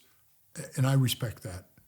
And I was glad I was taught that lesson, you know, instead of, you know, hearing that, you know, go over and throw a bomb through a guy's window. Come on, his kids and wife's in there. That's bullshit. It's crazy. It is crazy. But thank you again, Pee Wee. Crazy lifestyle. It was a pleasure, man. Brother. Absolutely. Let's sell some of these books. Right.